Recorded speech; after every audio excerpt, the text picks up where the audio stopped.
training, money in the morning, just text the word morning to the number 87948. Text morning to 87948. And also, I mentioned to you all that I created something new to go with money in the morning, and I call it money in a minute. And it's basically bite-sized financial lessons that you can get delivered directly to your cell phone every single morning, so that you can learn specific topics like stock options or whatever it is that you want to learn.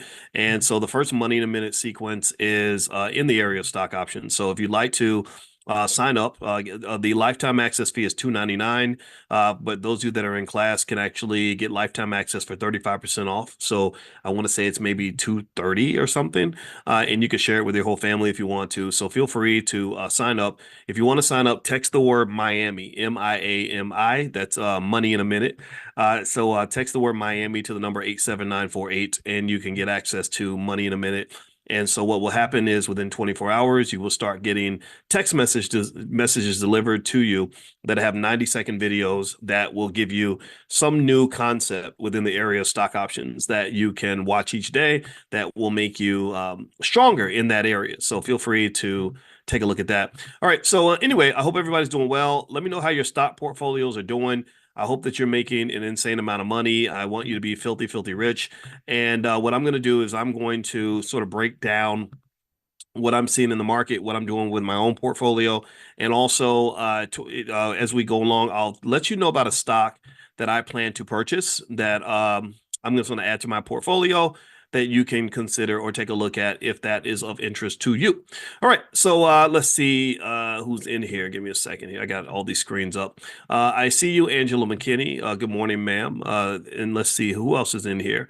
I see. Let me hit the chat button so I can see everybody that's here.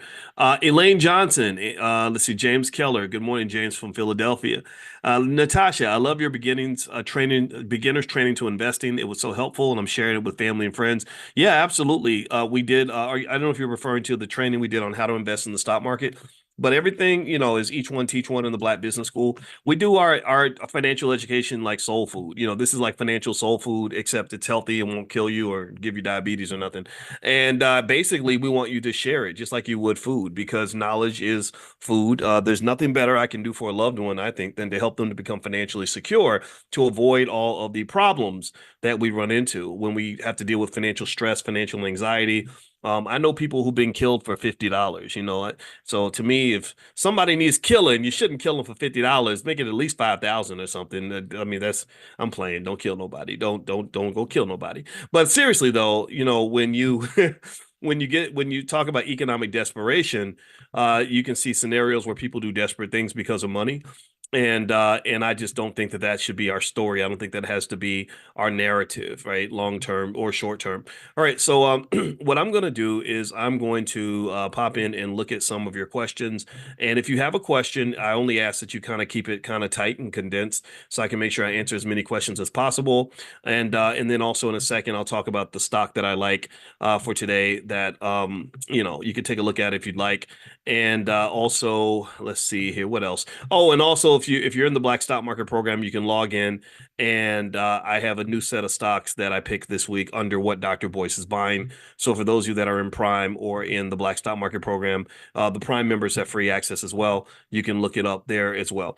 All right. So in those who want to join Prime, where we generate income from selling stock options, feel free to go to drboyceprime.com. That's drboyceprime.com. All right. So let's see. I'm hopping in. I'm going to start answering questions here. All right. So the first question I see. Oh, there is no first question. Okay. So put your question in the Q&A section. That way I can see it.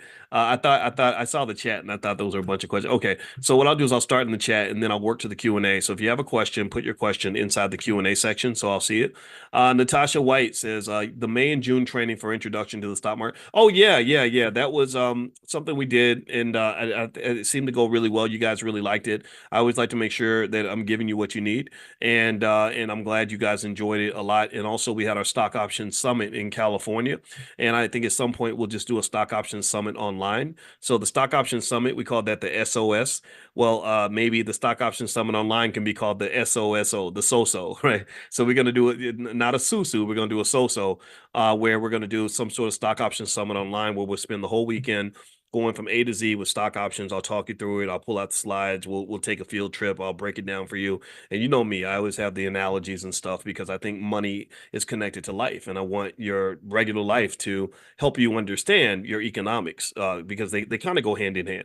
I'm not teaching you anything new. I'm only igniting the things that you've always known your whole entire life. All right, so let's see here. Okay, so the first question is, King May, Chipotle is down. What do you think? Chipotle is interesting because I saw where Chipotle was getting beat up online a little bit, with all these, I guess Keith Lee, the food critic, was talking about how little food they give, and apparently this guy's got a lot of weight in the food. It's crazy, and so after that happened, Chipotle ended up kind of getting blasted online pretty bad, where people were making fun of the fact that the food portions were not big enough. But I can tell you, I have made tens of thousands of dollars from Chipotle stock. I invested. I did a stock option strategy with Chipotle, where I don't like to take the risk of buying a lot of stock options. So what I did was I did a what it's called a stock replication strategy. So I did a long term, deep in the money call spread. That's what it's called in stock options on Chipotle, where basically it was set up where I had 2 years for Chipotle stock to recover, and it recovered in about 2 months. It didn't take 2 years, it took 2 months. So basically I just had this position, and it did really well. I did the same thing with Amazon. It worked really well. And Chipotle is just a strong company. And my belief is that when you invest in strong companies that have strong earnings and strong earnings growth, and you hold those companies for 5 years or more, it's very, very hard to lose. It's very, very hard to lose because these companies are going to survive and do well. Chipotle is one of those companies. So I think Chipotle is a solid investment. Although you can't predict things, I don't think this stink that's kind of on them now is going to last. They're just really good at adapting. They have great management. So do I think that it's a good price to buy? The fair price is 40, according to Robinhood, says Natasha. I don't think that's, let me see, what's the price of Chipotle? Um, Chipotle, Chipotle stock is trading at 61. Um, a lot of analysts really like it. I didn't see anything that says the fair price is $40. I don't think it's $40. I think it's higher than that, but I see that here. I see the research report says, now this is just Morningstar. So one thing you got to remember about analyst reports is that analysts in many cases are just wrong. Nobody really, just so in case you want to know, no one really knows the fair price of a stock. Nobody knows. I sat in the lab with the best financial scientists on the planet, with the best equipment, the best mathematical models at the highest levels, and seen people sit around and try to come up with the fair value of a stock.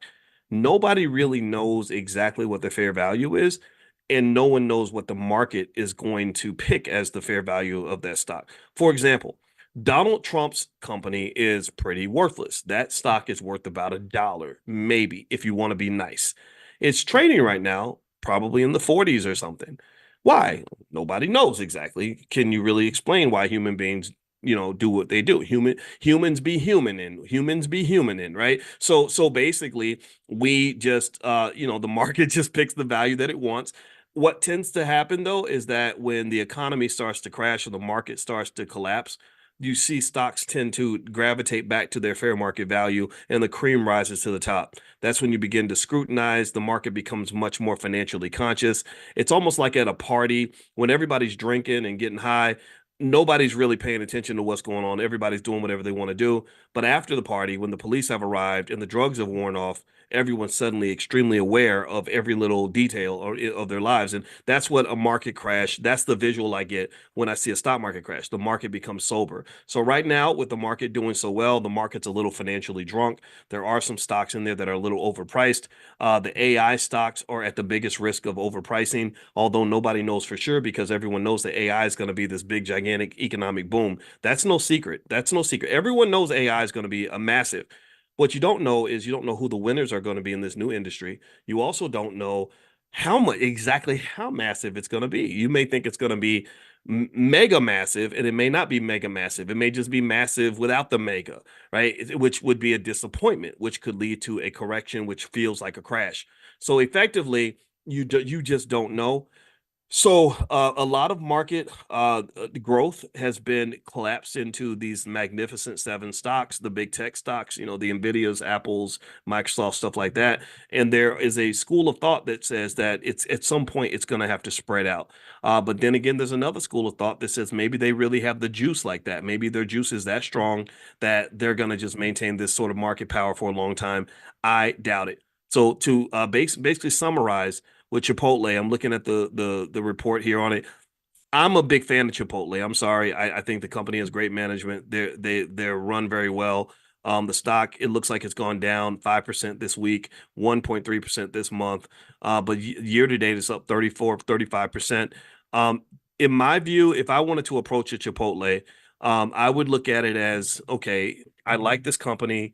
That means I'm going to go ahead and marry this stock. And marrying the stock might mean I'm going to dollar cost average my way into this stock, which means that I'm going to consistently buy a certain number of shares every month or what every week and just keep doing that for the next 5 or 10 years. That means when the stock goes down, I'm buying a little bit more. When it goes up, I'm getting a little bit less. But either way, I'm in bed with Chipotle financially. That's where I'm going to use as my store of value. And remember, when you buy a stock, there are two things you want that stock to do. One is grow, right? You want your money to grow, but growth is not really the primary goal all the time. The primary goal is protecting your money, protecting your wealth, not collapsing. Just like in football, and when I was asking you all, like, what's the most important job of the quarterback? It's not to throw touchdowns. It's not to run the ball. It's not to throw passes or anything. The job of the quarterback, the first and most important job is to protect the ball. If you don't protect the ball, then nothing else matters. So Chipotle isn't just a great company, in my opinion, because of its growth potential. Chipotle is also a great company because I believe that the stock is not going to collapse on you as badly as some other stocks will if the market goes south. If the market goes south, a company like AMC is going to kill you. If the market collapses, a company like DJT, Donald Trump's media company, oh, that's going to make you cry. It's going to break your heart. But Chipotle, it's going to be pretty solid, I think. I mean, it could drop. Don't get me wrong. Any stock can drop, but it's probably going to make a comeback, and it's going to maintain a lot of fundamental value. Like there's a lot of meat on them bones, if you know what I mean. All right, so anyway, enough of that. Let's see here. Is Chipotle a good stock to do cover calls on? I don't think it is, Jonathan. I think there are better companies out there for sure. Errol, do you expect a market correction at some point this year? I really thought that there would be, Errol, and I think that there could be because the market's very fragile. But you know what? They did a study where they basically found that whenever the market does this well the first half of the year, it almost always does well the second half of the year. So the odds are saying that the rest of this year is going to be strong too. But that doesn't mean it won't collapse in 2025 or something. But if it does collapse, here's the problem with waiting for the decline before you make a move.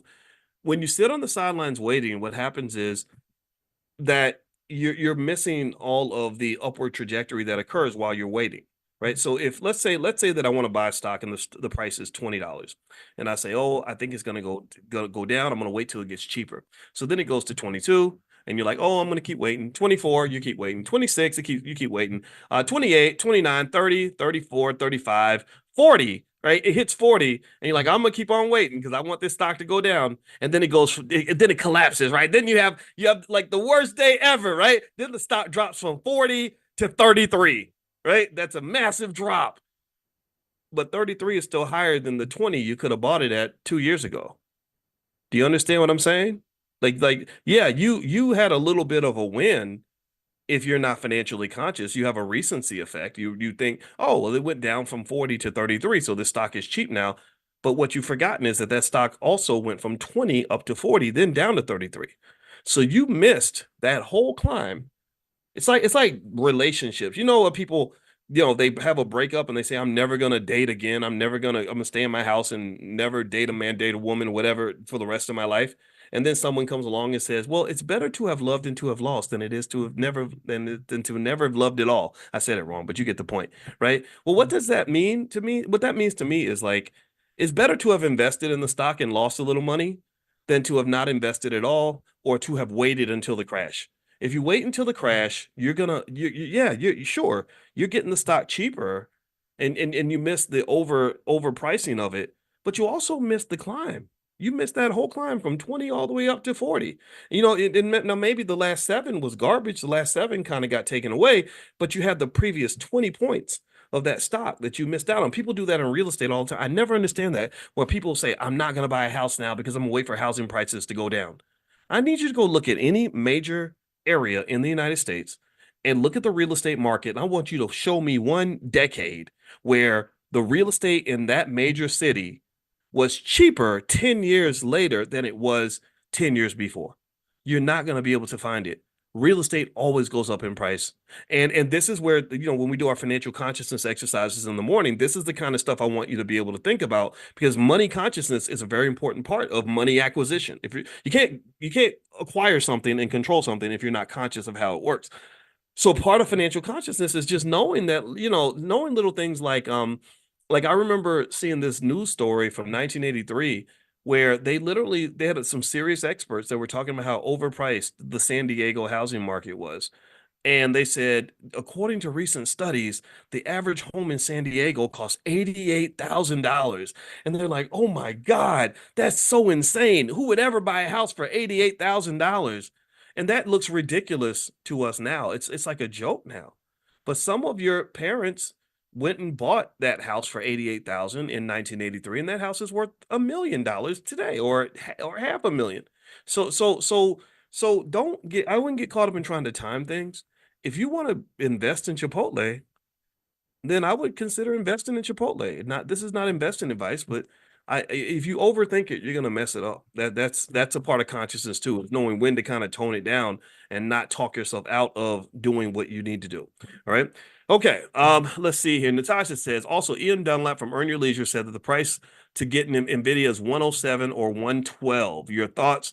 You know what? I never met Ian, but I like him. And I'll tell you that the research says that trying to predict an individual stock price is kind of a fruitless exercise. It's widely done by market analysts all the time, and the reason it's done is because people believe it's possible. It intuitively seems like you should be able to just, someone says, "Oh, the stock price is too high," or "It's going to go down," or "It's going to go up." It's not so easy to do. It's not. In fact, there's a whole theory around this. They won a Nobel Prize on this, called the random walk hypothesis. And the random walk hypothesis basically says that stock prices move in a random walk, like a drunk person. Like a drunk person, his walk is random. You don't know if he's going to go left or right, forward or backward. You can't really predict individual stock prices like that. And also another thing that I can tell you as a person who's just kind of gone through all the math on how a stock price is formulated, nobody really knows what the true value of Nvidia is. That's the enigma of Nvidia. The price right now of Nvidia is 122.09. That price could either be incredibly high or it can be incredibly low. You will not know probably for another 5 or 10 years. Just like right now in 2024, we could look at prices in 2016. We could look at Apple and we could say, holy crap, in 2016, what was Apple trading in 2016? Let me see here. Apple, let's look up the history of Apple stock. Let's go on a little digital field trip here. Okay, Apple stock. Okay, Apple stock price. Okay, so let's pull this up. The price of Apple right now is $219. Okay, I've owned a substantial stake in Apple. I think I sold some of my Apple, not because I hate it, but because I wanted to do something else with my money. But anyway, so you look here and you see that Apple stock is trading for 219. Now, if I look a year to date, it's gone up by 18%. The last year has gone up 14%. Last 5 years, it's gone up 329%.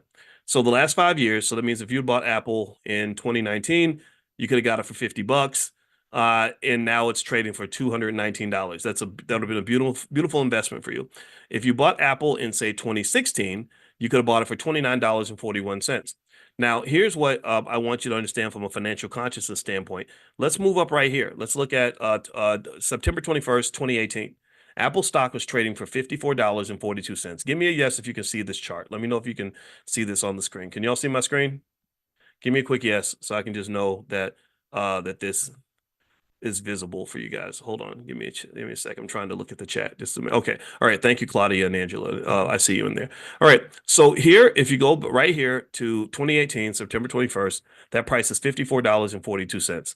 Now, I want you to imagine yourself living in the year 2018. It wasn't that long ago. For a lot of you, it felt like yesterday. At this point, I guarantee you that there were analysts that were looking at the price right here because you hit what they call a local maximum. That's what they call it in mathematics. It's a local maximum that is of limited perspective. I bet you there were people who said, okay, Apple's overpriced. You need to sell Apple because Apple is too high. Now, and why would they think that? Well, I don't know. Let's see. The stock is at $55 or $55 a share.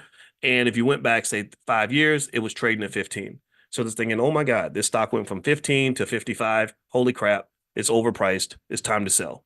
So let's say, for example, that they, did sell. So here you notice that the stock goes from 54, and then in 2019, it drops down to 38.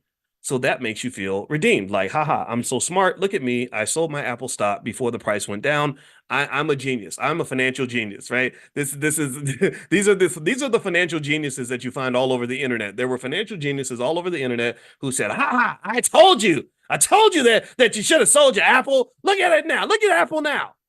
Well, I call some of these geniuses don't know what they're talking about, to be honest with you. Because if you have the right perspective, you understand that the first step to true knowledge, in my opinion, is to know how little you actually know. The the first step to knowing anything, in my opinion, is that you must acknowledge that there are some things that you just don't know. You don't really know shit. You think you know everything, but you don't know shit. So I'm a professor. I have more education than 99% of all people, but I never walk into a room assuming I'm the smartest guy in the room, because the first thing I'm thinking about is how little I know, not how much I know. So here's the deal. You don't know nothing because you're looking at January 11, 2019, like that's the be all end all. That's not the end of the story for Apple stock. In 2019, they might have thought it was an important part of the story, but no, it's a microcosm of a much bigger story. And the best was yet to come. If you look at Apple since January 11, 2019, look at what this stock has done. Look at this stock. This sucker's up to 219. And every time it hit a local maximum, and people thought that this was it, the stock has no more left to give, it kept going up. There are 1,000 different companies I can show you that have the same sort of history. So what I want to really encourage you to do is stop trying to know the unknowable. Stop trying to know things that you can't know. You can't know what the future holds. Let me just tell you, the biggest factors that impact stock prices are things like information, time, risk, various factors like that. And in fact, when I say the words information, time, and risk, you don't understand that my brain goes 30 years deep in each of those areas. I don't when you say time, I literally go into a trans like meditative state, because I've thought about time from so many different angles and perspectives, mathematically, theoretically, philosophically, all that, right? Same thing is true with information. Information is one of the most important variables in the financial universe. That's why information is so closely guarded in financial markets. That's why Martha Stewart is doing TV shows with Snoop Dogg, because she went to prison because she had access to information she was not supposed to have. Because information is money, right? This is why, as I believe, as Black people, we should have as much information as possible. Same thing is true with risk. Risk is interesting because with risk is a very complex idea. You know what it means to be in a risky situation. A lot of you know that. My wife talks about in the 90s when she went to a Tupac party in Vegas, and she walked in and she saw girls with mini skirts and being dragged into the VIP room and all that. And she said, I got to get out of here because I'm feeling a little risky in here. This does not feel like a safe space for me. So she wouldn't beg for her money back. It was her last $20, and the bouncer gave her $20 back, even though they have a no refund policy. So she felt the risk in the room, right? So we know what risk is. But risk is very, very deep. Risk is like the boogeyman, where you have the things that you know, the things you don't know, and then you have the things you don't know you don't know. So you have the risk that you're aware of, but then there's a universe of risks that you can't see because it has not presented itself yet. These are called black swan events.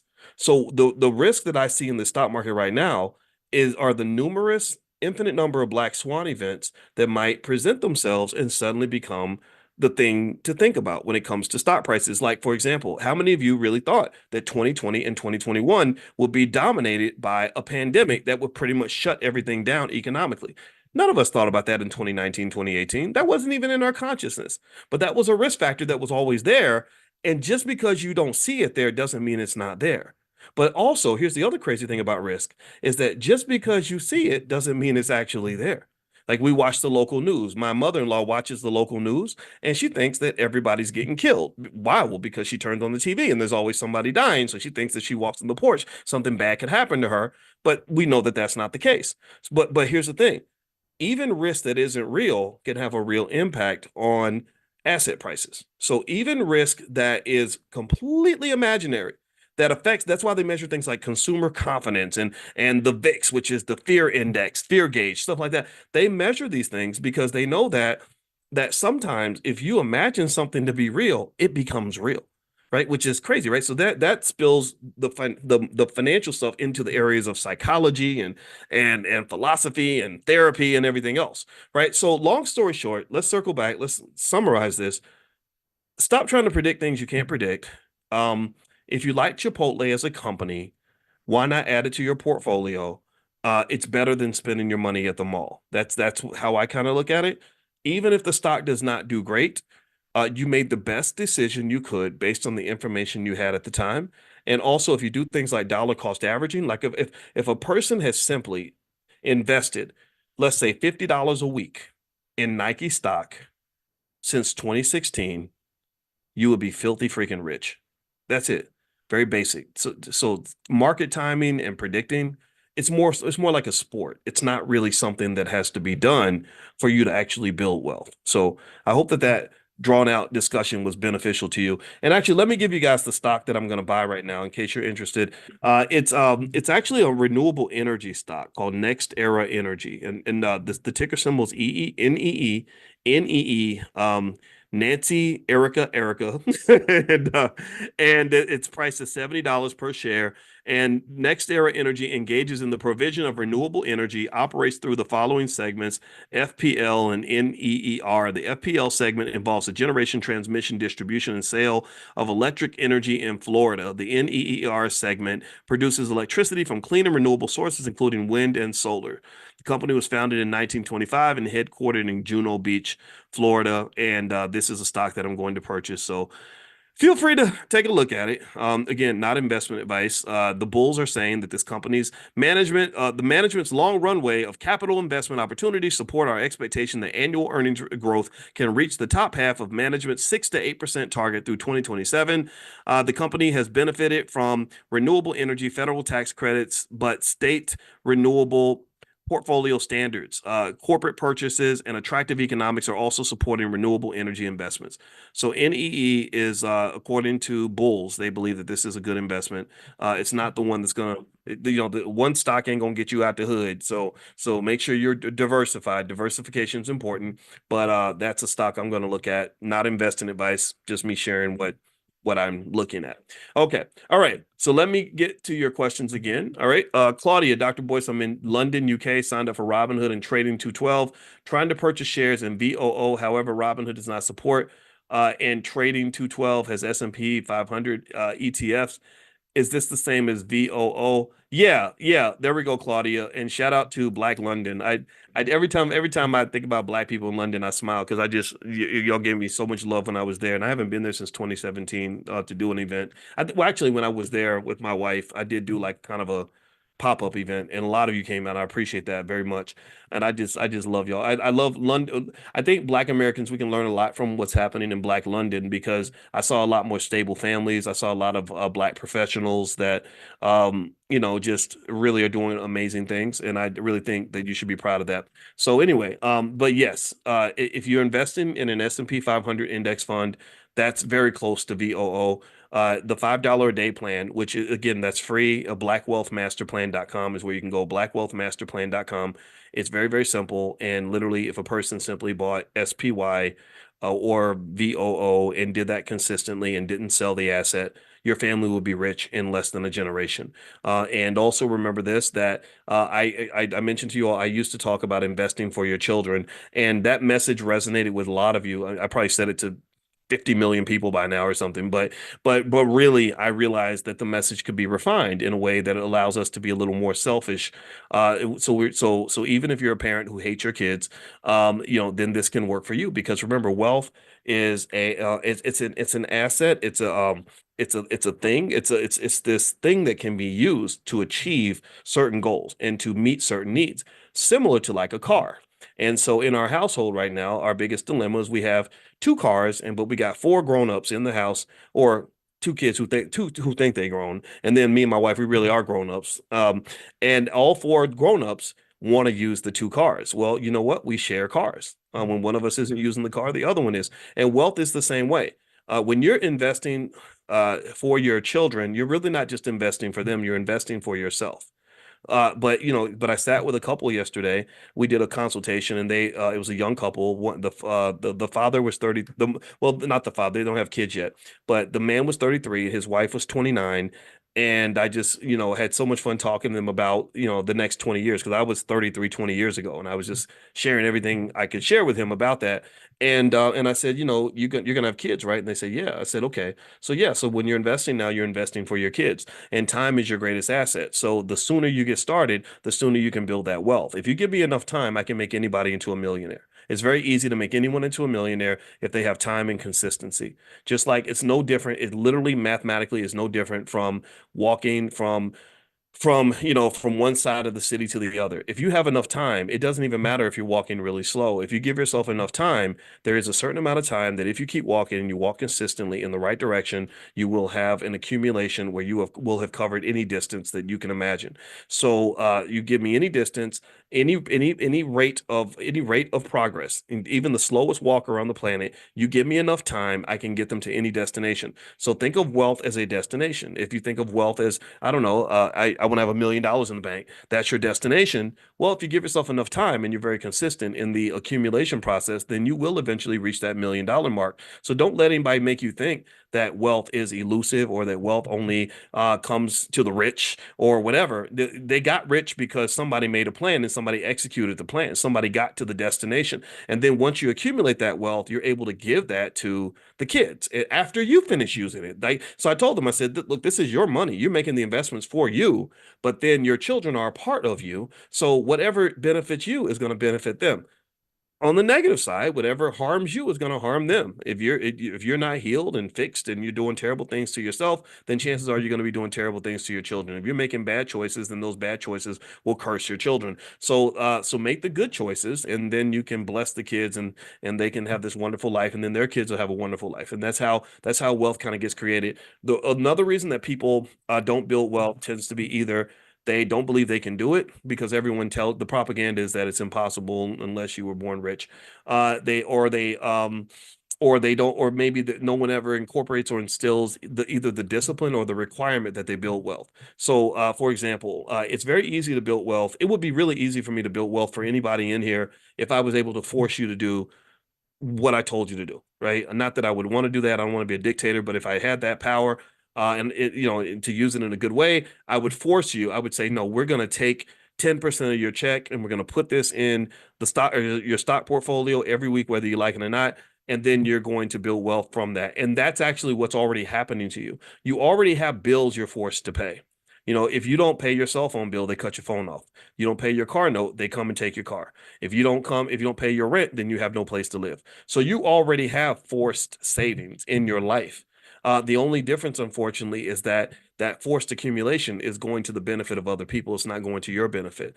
But because when it comes to your benefit and your wealth, it's like optional. It's like, yeah, save if you want to, do what you want to do. And that's, I think, very harmful, because then what happens is that there's a lot of financial security and financial anxiety and economic stress that emerges, because sometimes it's hard to do stuff if nobody makes us do it. It was really hard for me to lose weight before my wife was really kind of nudging me every day and saying, "Hey, boys, let's get up and go run. Come on, boys, let's go run." Before when I made the decision, I never did it, and that's why I kept getting fat. All right, so let me keep reading here. How can I give my 14-year-old grandson Chipotle stock? Zakia, I would buy it for myself, and then maybe you can tell your son that you're getting it for him, or and then when he gets old enough, let him get an investment account, and maybe you can buy him some shares through the account. I think that's the easiest approach. I mean, you can gift people stock and actually buy the stock certificate. I got to find a website. There used to be a website, I think it was called Gift to Stock or something, but I think it went out of business. But you could actually buy a stock certificate and have that given to somebody in your family. And if you want to do that, and there's nothing wrong with that, it's good maybe for illustrative purposes or to symbolic effect, things like that. But really, if your goal is just to make sure he has the benefit of owning the stock, I would just buy it for yourself and then just let him know I'm putting something aside that's going to be for you. But I would not I don't believe in giving kids a whole bunch of money. I think we've talked about that. I think the kids, unfortunately, they don't have the economic consciousness or the maturity nor the appreciation for how hard you had to work for that money. And if you ever want your money to disappear, just give it all to a kid. Um, do you have other energy ETFs like URA? Yes, I do, not Natika. I have URA, uranium. It's a uranium stock. Uranium is supposed to be in short supply. Most estimates, most experts predict that uranium is going to be a high demand asset in the near future. Sherelle, what do you think about the latest news regarding Maxion Technologies? I don't know anything about Maxion. Um, Maxion, Maxeon. I don't know the company. I haven't followed um the news, but let me see. Okay, so Maxion Solar. Oof, Lord Jesus. Ooh, Lord. Oh my goodness. Oh, oh Lord. Oh, oof. Oh, oh. I don't like what I'm seeing with this company. Maybe this could be kind of a long shot bet, like betting on that horse that has 80 to 1 odds or something and it may hit, but there's nothing about this company that tells me this is a healthy company. The stock has dropped in the last 5 years, the stock has dropped 99.44% in the last year. In fact, the last year it's dropped 99%, whatever that is. And I can see they're losing money hand over fist. So they're probably struggling for cash. I know that they're suffering major net losses. There's no indication recently that things are getting better for the company. So this company is probably in danger of bankruptcy. And so if you want it, and then they're based in Singapore and so when you talk about foreign companies that are struggling financially, that's very risky. But then again, the stock's 18 cents. So if you're in a gambling mood, maybe you buy a few shares and just maybe if it goes from 17 cents to actually while I was talking, it went from 18 cents to 17 cents. That's how bad the stock is falling, it looks like. So maybe it goes up to $1 or something and you make a bunch of money, but I wouldn't bet my retirement on that. I wouldn't put a substantial part of my portfolio in it. I would do something stupid like for fun, like maybe buy like 100 shares, which would cost like $17 or $18. I mean, it's better than going to Applebee's or something, right? Because you never know. Maybe the stock will go up. So let's see. Let's do it together.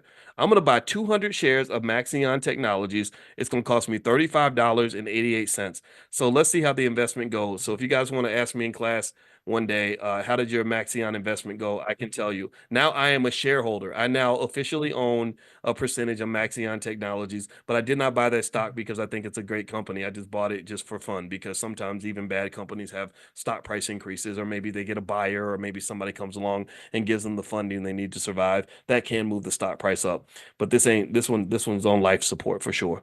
All right, so let's see here. Sean, can you take a look at Gush for me? I've had three and a half years. It's made me a lot of money.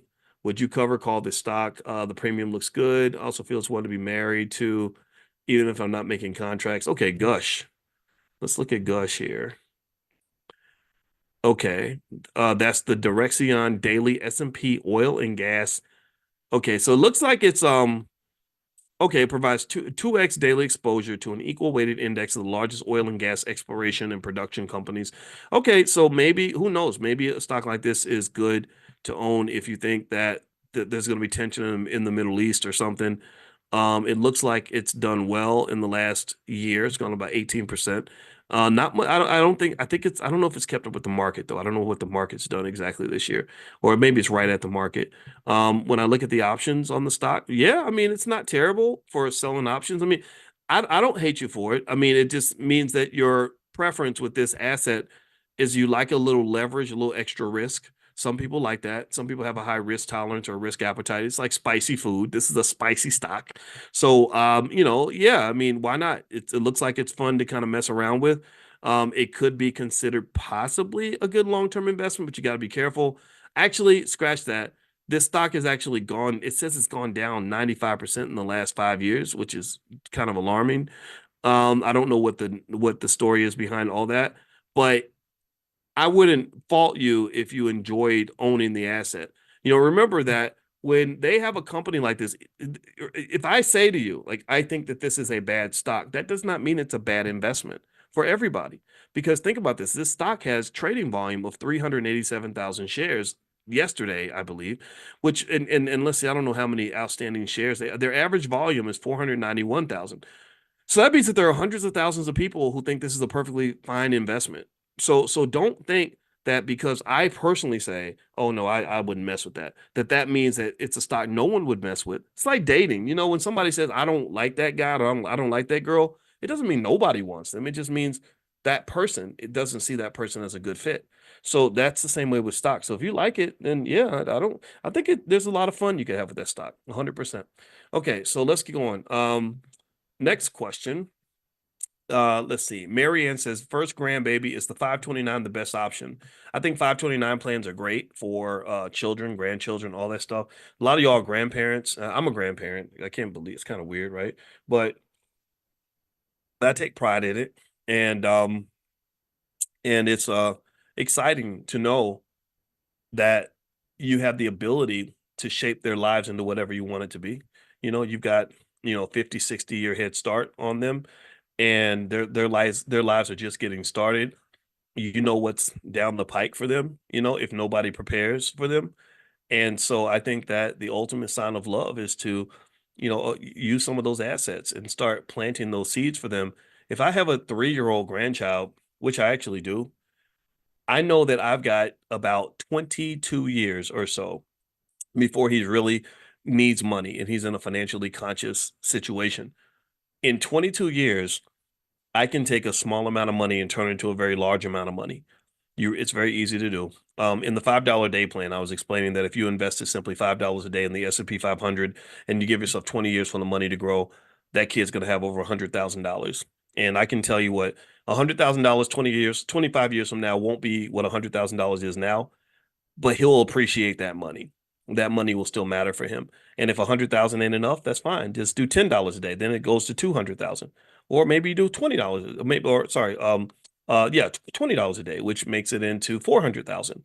I bet $400,000 will be a lot of money in the year 2045.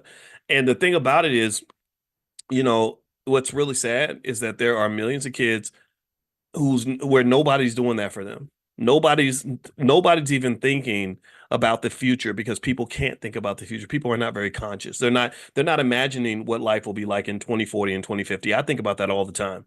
I always do. And a lot of people just don't think about it. And then it gets here and then your kids are in the mud just like you were. They're struggling financially. They're all stressed out. It's only going to get worse. Inflation ain't never going away. Inflation does benefit the elite and it benefits those who own assets. That's why they'll never stop inflation because with inflation, they use inflation as an indicator of a growing economy.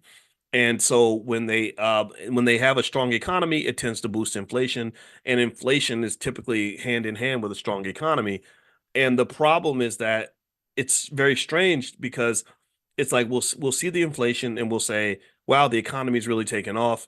And so we got to watch the inflation, but we know inflation tends to go hand in hand with a booming economy. But then workers' wages don't keep up with the rate of inflation. So there's like a little bit of wage suppression that occurs due to the fact that the elites who decide how much inflation we're going to have and all this other stuff, they're also the ones who don't necessarily work very hard to make sure that workers' wages and incomes keeps up with inflation. They don't care. They just say, hey, you know what? If you don't want to take the job for $20 an hour, we'll bring in some Mexicans that'll do it at that price. That's the logic. So to me, the ultimate form of economic protection for yourself and your family is to invest in stocks and things like that, and stocks and real estate mostly, so that your wealth will keep up with the rate of inflation and will keep up with where the elites put their money.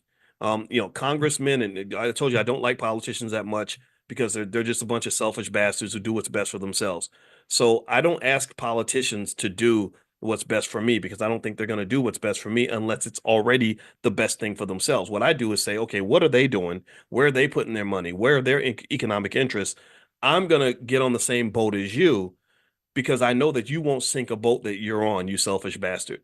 You understand? This idea of altruism and people just doing the right thing just because that doesn't typically happen very much in a capitalist society because I told you capitalism is a form of economic pimping. That's what it becomes in its worst form. And I just really think it's important to understand that. So anyway, let me keep going. Barbara is having a dividend stock a better strategy for an individual 65 and older to have passive income. I think the best form of passive income is selling stock options, but dividend stocks do exist. I created a list of dividend stocks that I put together. I'm going to try to see if I can find that list for you, and I'll put it in the chat so everybody can grab it. Or also maybe what I can do is I can text it out. Get on the text list, and you get on the text list for Money in the Morning, and I'll send it out to you guys. The way you get on the text list is text the word morning, MORNING, to 87948. Text morning to the number 87948, and I'll send that list of dividend stocks, and I'll also send you an invitation to join us for Money in the Morning, our financial consciousness training. All right, so let's see. Next question, and I'm gonna try to find that list and just put it in here too before we're done. I just have to go dig through all my stuff. All right, so let's see. Next question is not on my screen. Okay, here we go. What are your thoughts about GOVX? Okay, GOVX, GOVX, GOVX. That's GeoVax Labs. Okay. Okay, the company's had some trouble. This dropped by 93% in the last 5 years. They're losing money hand over fist. This is a company in distress. If you think that the company can survive, then maybe an investment just sort of is sort of a hope that perhaps this company will get out of whatever tough situation it's in. Pharmaceutical companies have all that jump risk I mentioned to you all, where the stock can really jump like crazy. We had a stock in class we were talking about, and the week after we talked about it, it went up an insane amount of money, and that was because it was a pharmaceutical company, and that's kind of what they do sometimes. But they can also go down by a lot of money too. So you don't want to ever assume that it's going to be one way or the other. It can be both. As long as you're ready to accept both, then that's okay. But if you get to the point where you think that market prices can only go up, then that's kind of where you're putting yourself at risk. All right, so let's see here. Next question is APLS. What are my thoughts on APLS? Let me look it up. Yeah, I remember us talking about that stock before. Applied Sciences, if I'm not mistaken. Okay. Apellis Pharmaceuticals. Apellis Pharmaceuticals. Okay. Let's see here. That's another company that's had some issues. The last year has gone down 60%. Um, the analysts seem to like it. They're losing money, but they're losing less than they were losing before. I don't think it would be a terrible risk or terrible investment to make if you're into pharmaceutical stuff, based on the caveats that I mentioned before. Let me see. I'm trying to find that list of dividend stocks. I can't find it right here, so I gotta go and dig it up because I don't know where I put it. All right, so let's see. Next question is from Natika. Okay, what do you think about Samsung Electronics? I think Samsung is a great company. I like Samsung. They compete with Apple. They're good at making money. I don't see anything wrong with that organization. I think it's just in terms of solid companies. A lot of times, if you're not sure about, sort of whether an investment's worthwhile, I think just sort of looking to see if that company is just a solid company can go a long way in terms of letting you know what to do over the next 5 or 10 years. Because while it's impossible to tell you what a particular stock is going to do in the next 2 months, 3 months, or whatever, it's not hard to tell you what a particular industry is going to do over the next, say, 10, 15, 20 years. Okay. So It's very easy. Stevie Wonder can see that AI is going to be the next big thing. AI is similar to what the internet was. In the year 2000, if you go back to what people were saying back then, every single person knew that the internet was going to be the absolute economic beast of our economy. What they did not know was which companies were going to dominate, or exactly how much money would be made from the internet. So a better investment in the internet in the year 2000 would not have been to go and invest in the best companies of that industry.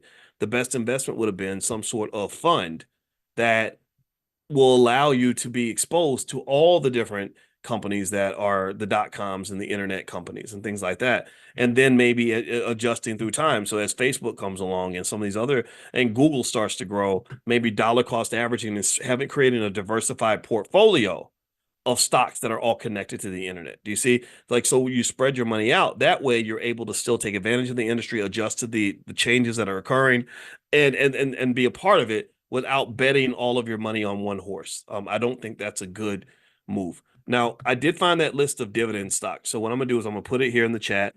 If you guys want to take a look at it, I jokingly called it my list of dividend monsters. So when you get to the page, you're going to literally see a bunch of little monsters, little financial monsters sitting at a table because I'm just goofy like that.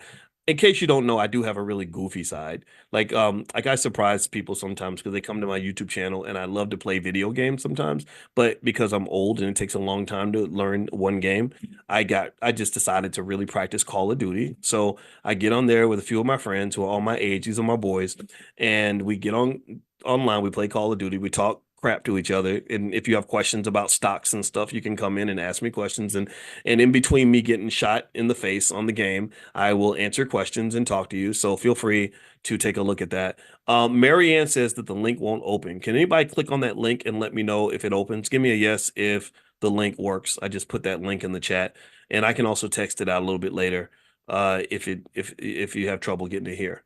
Give me a yes if you're able to see the link. Okay, Josephine says yes. Okay. Josephine, you always come through. All right, who else? Ryan. Okay, Ryan says yes. Okay, so Marianne, you may want to try a different browser. That may be the issue there. All right. Let's see here. Okay, so how do you know when to sell off a stock? I think you mentioned you sold off some of your Apple stock. Okay, so here are some of the reasons that you might sell a stock.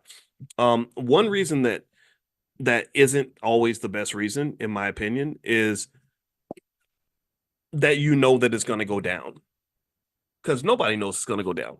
Remember, when Apple was trading at $38 a share, a lot of people sold because they thought it had hit its peak. Or actually, it was 54, and then it went down to 38. So then all those people who sold at 54 were like, "Yeah, I'm glad I sold. I made the right decision. I'm so smart." Right? No, you're not. You just think you're smart. You were smart in 2019, but you look real stupid in 2024. You're feeling stupid in 2024 because the people in 2024 are looking back at you with the benefit of time and saying, "Why would you sell Apple stock at $54 a share? Apple's now trading at 2019." So nobody can predict. I'm just telling you. I've seen all the thousands of research papers and all that. It's not. It's just not. It doesn't work. Here are the reasons why, according to financial theory, that people might sell a stock. Number one, for what they call liquidity reasons. You just need the cash. You got something, you got to pay a bill. You have to make a margin call. You have to pay taxes or something. That's when you might sell.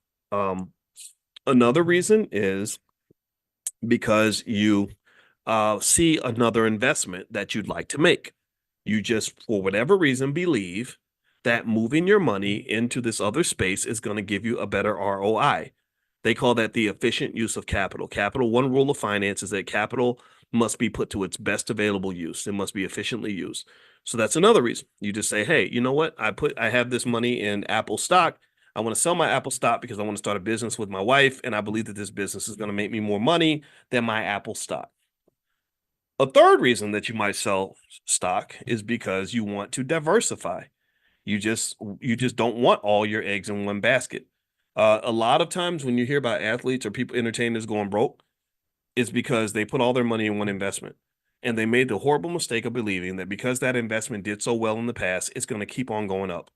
And anybody who believes that kind of thing, I just tell them, go read the story about all the hundreds of thousands of people who lost their whole retirement because they put all their money in Enron stock.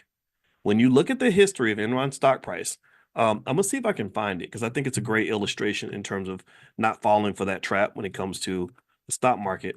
Um, Let me see if I can find a graph that shows me Enron stock price. Okay, is there anything out here? Let's see here.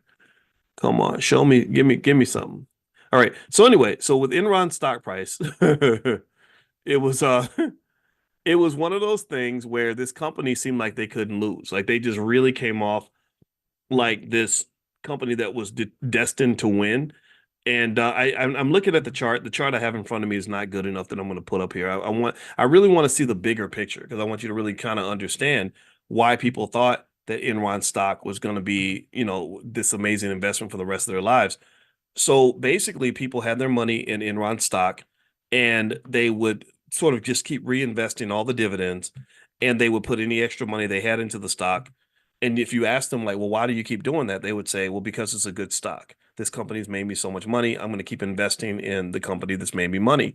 And what they did not know, they hadn't read the thousands of research papers that say that past performance is not an indicator of future performance.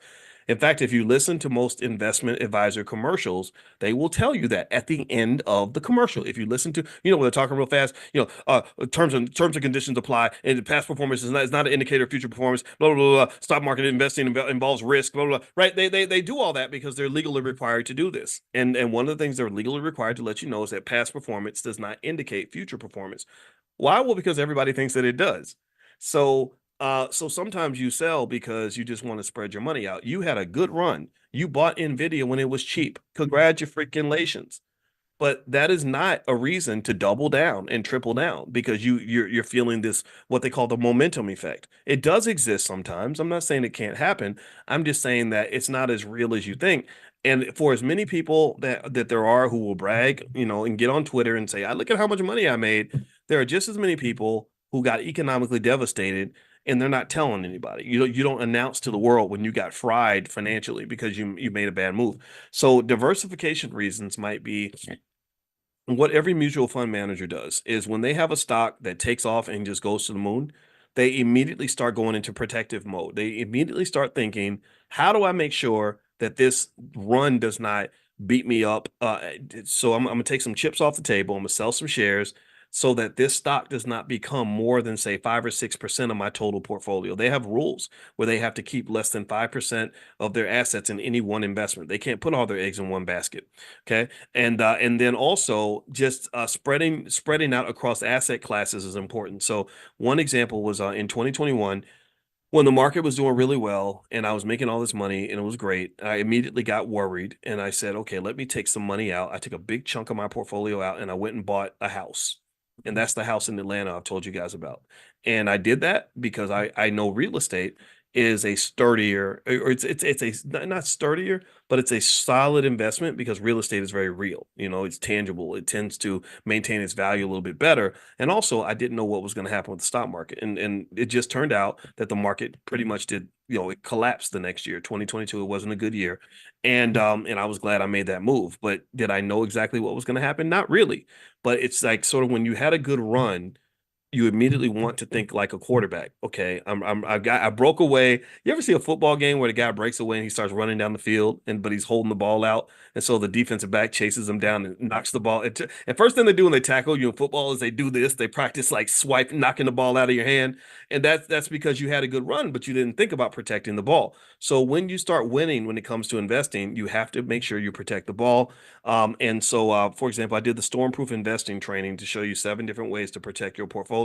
Anybody who wants to take a look at that, feel free to go to stormproofinvesting.com. That's stormproofinvesting.com if you'd like to take a look at that. And it's yours for life. All right, so let's see. Hillcrest Energy. What do I think about Hillcrest Energy? I think energy generally, I think I'm a believer in energy because all the indicators tell me that energy is going to become more scarce. There's going to be more competition for energy acquisition. And now Hillcrest, I don't know much about Hillcrest as a company in particular, but I can tell you what I think. HLRFT. You know what? I don't think Hillcrest is on. It's not on Robinhood, and that's the only app I have open. So yeah, so if you log in at the blackstockmarketprogram.com and you want to leave that question for me, I can go look it up on my E-Trade account. but it's not on Robinhood. So it sounds like it's a stock that's not widely traded. I don't know if it's over the counter or pink sheet or something, but that to me is an indicator that maybe that's not a great place to put money. I believe that most of your money, stock market investing wise, in my opinion, not investing advice, but in my opinion, is that Nasdaq and NYSE are good places to be, and also S&P 500 stocks tend to be the best long term. Okay, a couple more questions I'm going to bounce out. Michael Ruff, good afternoon, Doc. How do you feel about Delta Airlines stock? You know what? I From what I saw, Delta, I remember seeing some reports about Delta and the airline industry. Airlines are just such a weird industry, but Delta seemed to stand out in terms of being better than the other airlines for a lot of reasons. Yeah, I think it was Delta. I believe it was Delta that was actually able to kind of make a profit and everybody else is kind of getting their butt kicked. I like Delta as a long-term investment. And I think right now it's cheap. It's gone down by about 9% this month. So yeah, I think it's a solid business from what I've read. I know that they have a lot of analysts that are very favorable on Delta. So I'm a big fan of Delta. Do you still hold SVV? SVV. Gosh, I don't remember what it is. Oh, Savers Value Village. I think I bought it because I like the options market but no, it wasn't the options. And no, I do own it. I think I own it. I think it's in my E-Trade account. I just don't remember all the stocks that I buy because I buy a bunch every week. So, but I do believe I mentioned that one and I was buying it as I was talking about it. And it looks like it's doing well. I'm looking at it now. I know it went up today. Let me see how. Oh, 8% this week. Okay. Oh, down 12%. Oh, down. Ooh. Okay, so this one hasn't done so well this year. Okay, let me take that back. Yeah. So if I own it, a lot of times I'll buy stuff and just sit it in there and let it sit for a while. So, and remember, even when a stock doesn't do what you want it to do, remember that's better than wasting the money. At least it's storing some of your value. So even if a stock doesn't go up the way you hope it will, by investing, you at least give yourself a chance to have your money grow. If you spend your money, it doesn't grow. Dead money doesn't grow into anything. All right. So last couple questions. Okay, you're asking. The Michael's asking about Neo. So let's look at Neo. Um, I like Neo as a company. I think that it seems like they're struggling as a stock. I think Neo's very risky. That's one thing I can say about Neo. It looks like, yeah, and the whole EV market in the US is really having some trouble. So if you believe that Americans eventually are going to come around when it comes to EVs, then maybe Neo is a good place to put money because Neo will eventually emerge once the sentiment toward EVs improves. But it's very risky because the EV market is changing. China's kind of exuding their dominance over it. And a lot of Americans don't want electric vehicles, they want hybrid vehicles. But at the same time, I saw a story about robo taxis. I actually covered it on my Spotify podcast. It's called Dr. Boyce Daily Stock Market. So feel free to look that up. And I actually did a short little segment on it. Oh, everything's like 60 seconds. And basically, the robo taxis are in San Francisco and they're being used like regularly. Like you can go to San Francisco and get a robo taxi. I think that's going to be nationwide. I think eventually, nationwide, you're going to have driverless cars everywhere. The trucking industry will benefit tremendously once we get over our fear of driverless vehicles. Because even though driverless cars can have accidents, they have far fewer accidents than human drivers. Human drivers are the ones you should be scared of because they're the ones who are texting on their phones and going to sleep and, what are not paying attention. Driverless cars have so few accidents that when it does happen, it becomes national news. Like, what if it was national news every time a human had a car accident? You wouldn't have enough hours in the day to cover all the stories. So, I think that that's the wave of the future. So if you feel that way, then I think companies like Neo could be beneficial. Maybe some sort of portfolio though, with a lot of companies in that industry might be good. So, for example, on Stash, they have different areas where you can form portfolios by just buying like a few shares of some asset that they kind of pull together for you. And I think investing in the industry might be better than investing in just individual stocks. But yeah, I think EVs are going to come back. Also, just AI and all that stuff. I mean, it's all connected, right? EVs and AI. Um, you're not going. You can't put that back in the Pandora's box. It's only a matter of time. Amazon has bought what 750,000 robots, and they've replaced 100,000 jobs already. And that's going to become 200,000, 300, 400, 500,000. They're not stopping. Jeff Bezos is a technologist. Elon Musk is a technologist. Mark Zuckerberg is a technologist. These guys and their teams are on top of AI, and they're going to use AI every chance they get because all these men, every single one of these men, has been accused of workers' rights violations in one form or another. You know, Zuckerberg has been accused of misusing people's data, mistreating workers, and all this other stuff. Elon Musk is just a big old prick. He don't even like black people. He's a apartheid South African guy and who's all up into technology and AI. He fired 75% of the workers at Twitter when he took Twitter over. And then Jeff Bezos has been accused of abusing Amazon workers, where they say that they have to work so hard they don't have time to go to the bathroom. Remember that where the truckers were saying they had to pee in a bottle and all that stuff. They don't want to deal with all that. You know, these wealthy industrialists want to use robots and they want AI as soon as it's available, and the government is not going to stop them. If you notice, all of these people, almost all of them, I don't think Bezos was, but all these people were like brought before Congress and they had all these big hearings and nothing happened after the hearings. It was just like, okay, let's do the dog and pony show. Let's pretend like we're being tough on them. And then let's let them go do whatever they want. They didn't do anything. There was no follow-up to that. And then also, what's interesting from a political standpoint is that what one political dynamic, just as a side note, that's actually happening that was really surprising to me is that Silicon Valley is actually embracing Donald Trump now, which is very surprising because before Silicon Valley was known to be very liberal and they've actually leaned right. And the reason they're leaning right is because Trump has pretty much said, I'm not really going to regulate you. I'm not going to push antitrust violations on you or anything like that. So they're going to go gangbusters. They're not going to be stopped. So the AI thing is here. I encourage you to learn it, invest in it, all this stuff, connect to it because that's not going to back up. It's only going to get stronger every year or every month, literally. And in fact, actually, I put together a list of AI stocks if you want to take a look. If you text the word stock to 87948, then you can get the list sent to you. A lot of you may already be on that list, but text the word stock to 87948. And also, as a companion to Money in the Morning, we're doing something called Money in a Minute, where every single day I send you a 90-second training on some topic related to stock options each morning to kind of help you learn it within the flow of your day. So if you're interested in that, just text the word Miami to 87948. Miami stands for Money in a Minute. So that's something that we're testing out in the Black Business School to make financial literacy more of a part of our daily flow. Like I want you thinking about this stuff every single day. That's how you become a financial expert, financial genius. All right. Last quick question. How do you feel about Boeing and Roblox? I don't like Boeing. God, Lord Jesus. They're just the problem with Boeing to me is in a normal world, let me look at Boeing stock. Okay, so Boeing stock in the last 3 months has gone down just only 2%. It's gone down 28% this year, 12% in the last year, 50% in the last 5 years.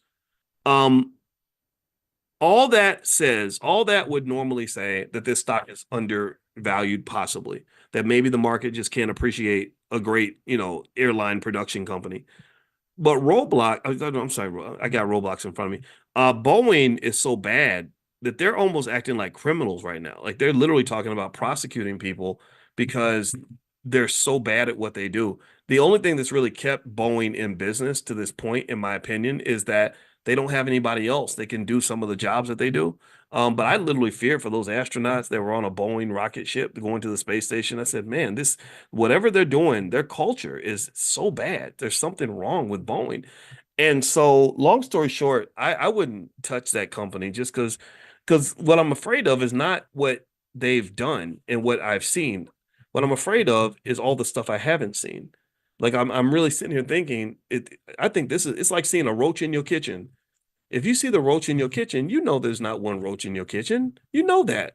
Anybody, I don't know if anybody else had roaches in the house. If you didn't, then good for you. You were privileged. Roaches were like siblings to me. I had no fear of roaches. You just flick them off the sandwich and you keep on eating. And so if you come in the kitchen and you see one or two roaches in your kitchen, you know that ain't those are not the only two roaches, right? You kill the first two, you've got a whole family up in there somewhere that you got to find. So I feel like with Boeing, no, I feel like we've only seen two roaches in the kitchen. That's my point. So that's why I would not want to invest in Boeing stock because that information is the biggest driver of a stock price. So information is not just what you know, it's also what you don't know. And then it's also what you don't know. And so with Boeing, what we don't know is massive. What we do know is horrible. What we don't know is Probably pretty massive. And what we don't know could be even worse than that. So I would not put my money there. Roblox, eh, you know, it hasn't done so well over the last 5 years, that's for sure. Um, the analysts kind of like it. I know that kids love it. Let me see. I know kids love Roblox in general, so it's kind of like this thing that looks like it's the wave of the future. It looks to me when I'm looking at the story here, that well, there's not much of a story here, so they're not telling me much. Um,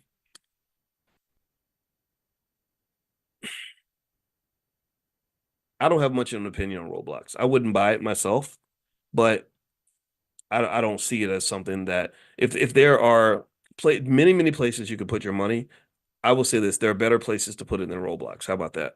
There are so many other companies that are better industries, have better management, where there's much more certainty.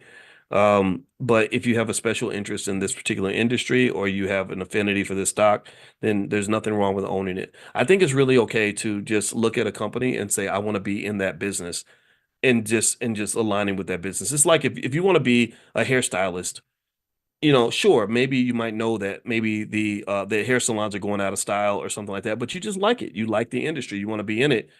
I think that's okay to invest in something because you like it. I really do. I don't think everything has to be about the money all the time. You don't want to put your money in places where you're going to lose money. But remember, one thing about stock prices is really important. When I was explaining to you all the random walk thing, how nobody can predict what a stock price is going to do. Well, one other thing about stock prices is that the price that you see is the right price at that time. The price that you see is the right price at that time. It's like when I think about my dating life, for example, and you might go back 20 years and say, "Boys, why were you dating this other person instead of dating your wife?"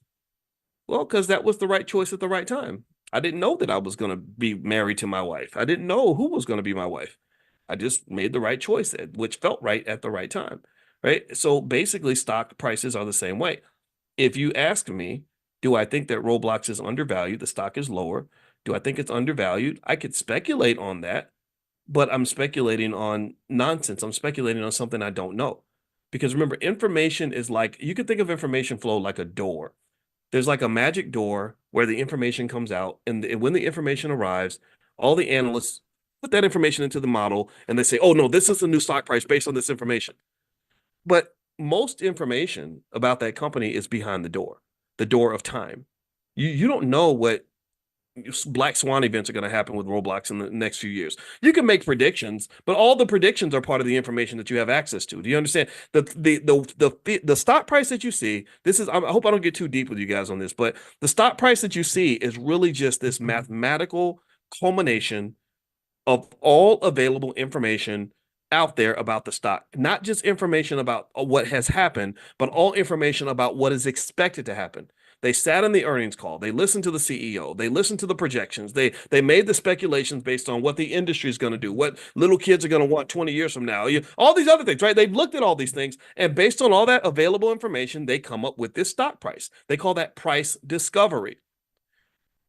But again, there are some things. There's some my one of my wife's favorite singers, and she's coming to Chicago, and I want to see anybody know Olita Adams.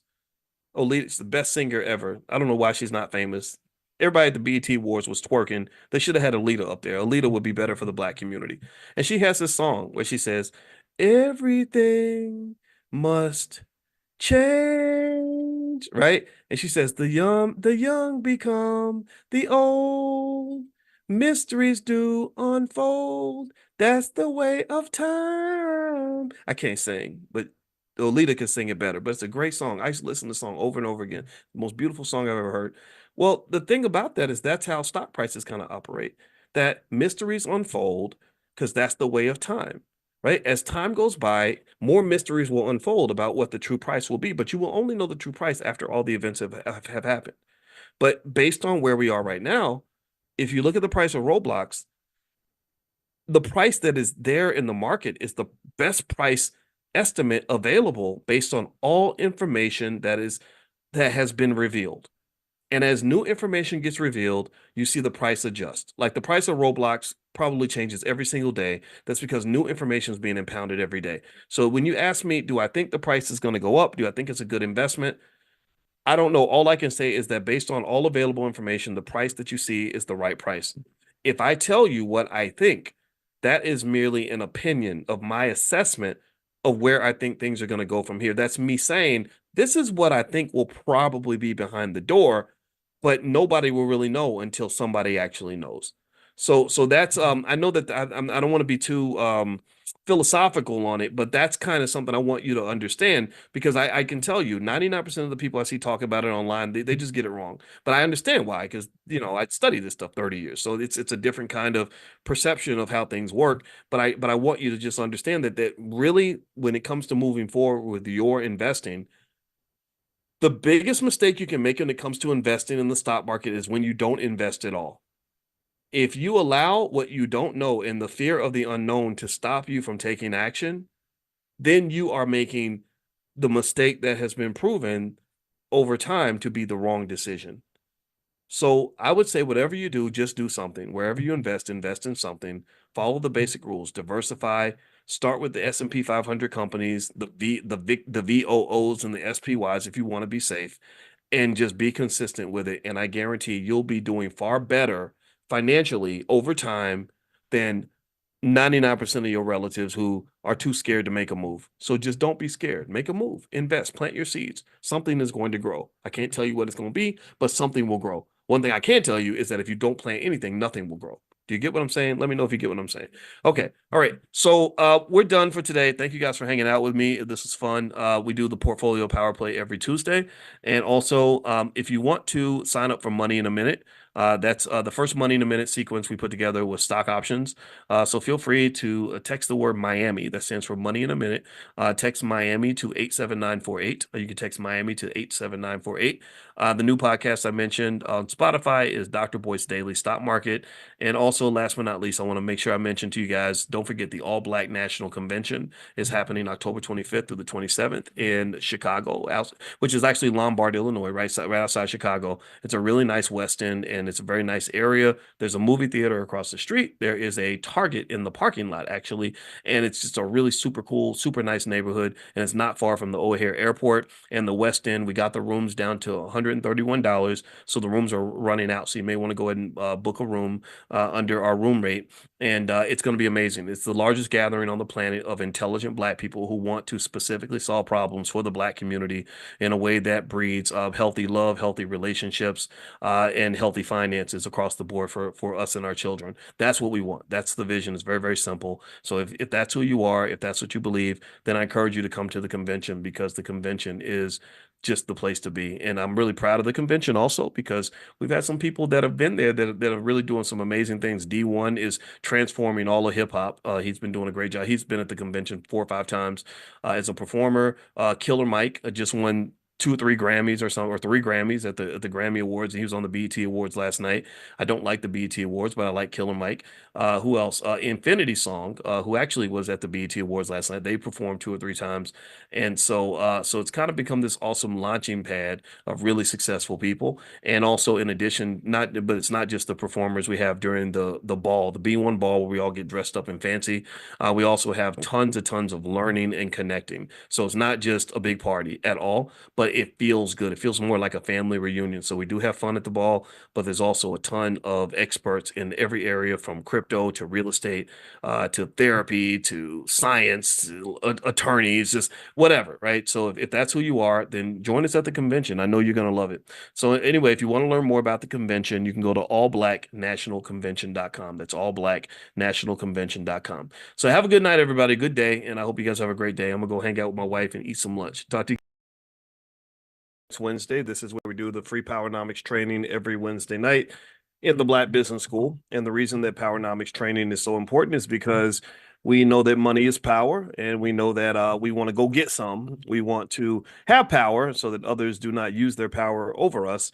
And also, for the last several years, we've been reading through every single one of Dr. Claude Anderson's books because he's the GOAT in terms of individuals that have made tremendous contributions to our society and helped us to just learn the things we need to learn and be who we need to be. And so tonight we're going to do a couple of things. We're going to read in one of his books. His book is called The Black History Reader, and I'll let you guys know what page we're on in 1 second. And also, another thing we're going to do is we're going to talk about a little bit of a current event that I just saw that I thought would be worth analyzing, exploring, and breaking down. Because you know what I do? I do the Dr. Boyce Breakdown. In fact, I have a podcast on Spotify called the Dr. Boyce Breakdown, and literally there's stuff up there every single day. So if you have Spotify on your phone, and you support independent Black media, we would love to have your back. We would love to have you subscribe. And so feel free to look me up on Spotify, look up the Dr. Boyce Breakdown, or the other podcast I have called Dr. Boyce Daily Stock Market. All right, so let me see who's in here. I want to say hi to some of y'all before we jump right into it. Hey, Lori Eubanks, I see you, Lori. Good to see you today. Thank you so much for coming in. Let's see. I saw Karen. Oh, Kendall and Karen from New York. Good to see you. All right, I love this. Bed-Stuy. Rodney Ward, San Francisco. Let's see. Landetz T. Jones. Is that right? I probably said it wrong, but good to see you. Sacramento in the house. I love Black Sacramento. I did an event in Sacramento about 7 years ago, and I never forgot how amazing that city was and just how awesome the Black folks were in Sacramento. DMV I see Rev Joe. That's all I see of your name. I don't see the rest there. Akila Hooker, good to see you, Akila. Taquana Logan from East Rancho Dominguez, California. Did I see East Atlanta for Kwame? Okay, good to see everybody in here. And I saw Black London in the house. Good to see everybody. Okay, so yeah, so here is the first thing that I wanted to kind of discuss and sort of address. Did anybody else hear about this? Did anybody else hear that that BET is on the chopping block in terms of being sold by their parent massa, Paramount? Because BET is not a Black-owned company. We know this, right? BET it's not Black entertainment television. It's white entertainment television in blackface. That's what that is. It's not a Black company. It's a white company that has Black people in it, that uses Black culture and sells Black culture to you pretty much, and gets corporate sponsors to give them money because they go to the corporations. They say, we have, like Trump said, we have all the Black people. We have all the Black people. And we will gather all the Black people to come and watch Sexy Red twerking on the stage, get it sexy.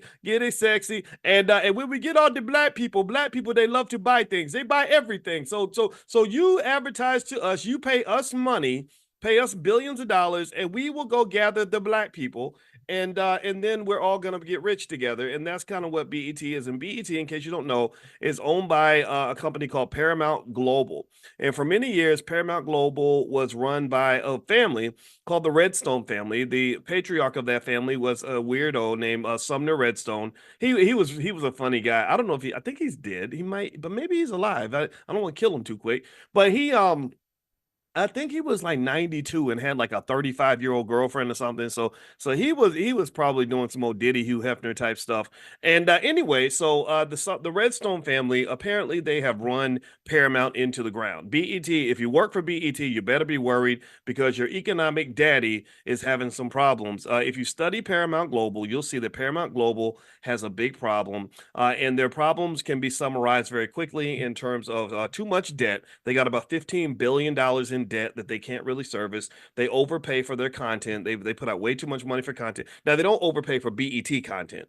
That they overpay for other content. But the BET content they get the discount. And I don't. Yeah, they're not going. Sexy Red probably costs you like $8 in a bag of Cheetos to get her to twerk on stage while she's pregnant or something. So that's cheap. That's there. So BET is, as Black people always have been, BET is the golden asset of Paramount. It is really a nice little business where they're like, hey, we can go buy these Negroes for $1.99 and we can then sell them to advertisers and make our money just like we did in slavery. So it's something to rest on. Died in 2020. Thank you, Janet. I did not know that he was dead. I could not remember. I don't know the family that well. I know the basics. So let me kind of read to you about the sale of BET and what I've sort of seen, and then kind of give you a Dr. Boyce perspective on this. And just so you know, you know what I am. I'm probably going to sound like a hater because I am. I kind of am. I hate anybody who hates us. I just well I don't hate, you know what I mean? But I don't when you hate us that much that you just want our children dead, you want our kids in prison, you want our people as ignorant as possible. You want more broken families. You want to celebrate all the things that harm us. You want to celebrate black people dying young from diabetes and fried chicken. You want to celebrate mental illness. You want to celebrate busted, broken relationships. You want to celebrate economic despair. You want to celebrate poverty. You want to celebrate the lack of education. That's gonna make me a hater. I'm gonna sound like a hater, so I have to be honest with you. I'm really not particularly interested in having a lot of patience with anybody who's probably doing more damage to the black community than the KKK ever could. There is no Klansman.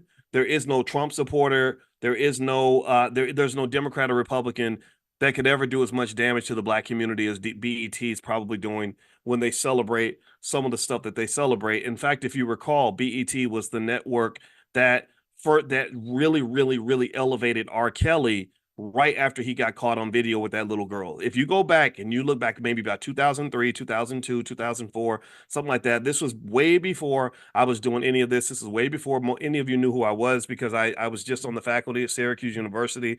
No one knew who I was. Nobody cared. I remember I called my wife, Alicia, who's now my wife. She was my friend back then, and I remember calling her and I said, "How in the hell are they putting this Negro on TV?" And making him the keynote performer. They didn't just it was right after. If you recall, go look at the history. It was right after this man, was on this tape with this little girl. I don't know if that was the time he peed on the girl or not. I get them mixed up. There's so many pee stories about R. Kelly. And if you remember, the only network that really stood by him was BET. BET brought him on for an interview after the incident, and that was where he was given an opportunity to do some damage control. And he kept saying, "Just focus on my music, just focus on my music," because that's the goal, right? If we get you to focus on how good my music is, then you're going to forget about all these other things that are going on. And then for the BET Awards, I will never forget. I said, I wonder if they're going to have him perform on the BET Awards because a lot of radio stations had banned his music at the time. Not only did they have him perform on the BET Awards, they gave him the longest set. Like everybody else's performance might have been 3 or 4 minutes. His had to be like 12 or 13 minutes, maybe 15. It was really long, and it was a full-fledged music video, all that stuff. Maybe it was 03, 04-ish around that time. And I just remember thinking, Lord Jesus, is that all? So y'all really, that's all y'all really care about is the money, huh? And so this is the history. And I'm sorry, I don't think you can be nice about it.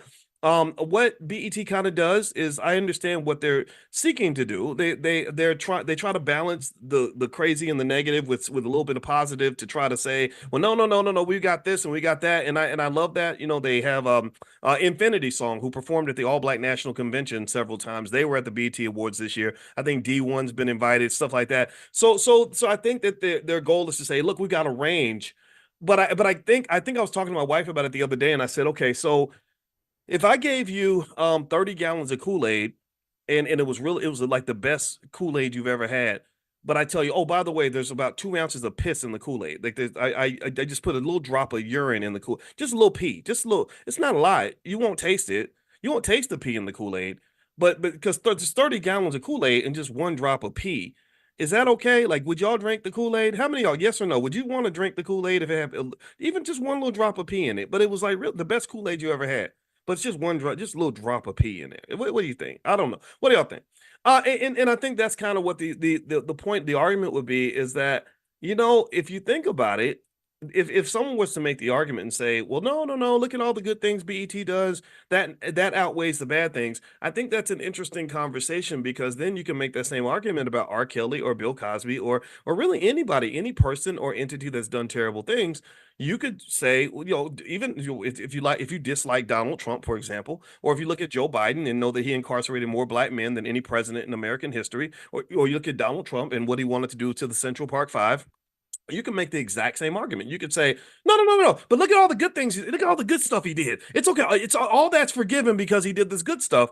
And I think that that's not an argument. That's not a debate for me to have for you. That's a debate I want you to have for yourself. And I think all of us have to kind of balance that out and figure that out. Like, what does this look like? So BET is very dangerous, to be honest with you. And I know I upset people over there, and I'd hate to be the guy who's saying these things. But I think that they know these things. They know these things, and the reason I know is because I had a conversation with a guy named T.J. Holmes, and back when he worked with BET, and I remember he called me. Somehow Don Lemon gave him my number, and he called me on my phone, and we talked. And I think he was surprised that I understood their business model so well. He said I was in a meeting, and he said I could have. It was almost like you wrote that article as if you were in the meeting with us. I couldn't believe that you wrote, and I said, yeah, well, because I understand how racism works. I understand how powerful media is. I understand what capitalism does. I understand when you mix money and media, that can be a formula for oppression. When you mix money and media, so y'all got to understand this. This is an economic lesson. I'm about to dive into this article in a minute, but um, when you have the money, which white people have much more than you, so if you measure your success based on how much money you have, then you're automatically going to be a white supremacist. And the reason is because white people have most of the money. That's like a fish measuring its the quality of the fish by how fast it runs the 100-meter dash. A fish will always be inferior to a panther because panthers run fast and fish do not. Fish, they swim. So what the fish would have to do in order to create a level playing field is stop trying to be a track star. Stop trying to be something that you're not. Stop trying to give your opponent the advantage by competing with their rules and their standards. Do you understand? So stop measuring success, your success, my success, black success by how much money you have or how famous you are, how much you're on TV. Because that's something, if you want to talk about this whole oppression, white supremacy thing, well, they own the TV networks, they own the radio stations, they have the capital bases, they own the banks that fund these institutions. So how the hell are you going to compete with that? How are you? You can't do that. The only way you can really win is you have to change the rules. You have to throw out the whole competition altogether and create something that gives you an advantage. So ultimately, when you mix money and we love money. It's really fascinating to me. In case you're new, my background is I'm a finance guy. I've been teaching finance for a long time. When you really consider how much we love money and how much we worship people just because they made money or just because they're on TV, um, it's really fascinating to me because we don't have that much money to begin with. So you can't measure black success based on who has the most money or who's the most famous. Give me a guess if you understand that. We have to pick other criteria. What are those criteria? I'm going to allow you to decide what that's going to be, but it has to be something other than that. So with BET, it's the perfect formula for oppression. And I'm gonna read this article to you and tell you what's going on with BET. Another real surprise with this pending purchase of BET is that they cut the price in half. And the price when Byron Allen made a bid for BET, he bid $3.5 billion. Now they're in talks to sell it for 1.7 billion, according to Variety. Now here's what Variety's saying. Now that was a real shocker to me. I'm like, why? So maybe BET's struggling. I don't know. I mean, this is very surprising when the price gets cut that much. So they said here in this article in Variety, it says BET or Paramount is reportedly in talks to sell BET for 1.6 billion in a buyout led by CEO Scott Mills. I don't know Scott Mills. I guess he's the CEO of BET. He seems like a nice guy. I don't know. He's got a bald head like me, but he's got kind of a little George Jefferson thing going on. But he seems like a nice dude. I don't know this man. It says Paramount Global's trio of co-CEOs have publicly said they've hired bankers to evaluate the sale of certain assets. Industry speculation has swirled around BET, which has been the target of acquisition offers in the past. Now, Paramount Global is engaged in exclusive discussions to sell BET in a deal valued at 1.6 to 1.7 billion to quote buyers that include end quote BET CEO Scott Mills and Chen Chu, founder of private equity firm CC Capital, Bloomberg reported, citing anonymous sources. The BET Media Group comprises the BET cable channel, VH1, and other networks, the BET Plus streaming service, and BET Studios. Reps for Paramount Global and CC Capital declined to comment. Shares of Paramount Global rose on the report of the renewed sales talks, closing up 5.7% for the day to $10.72.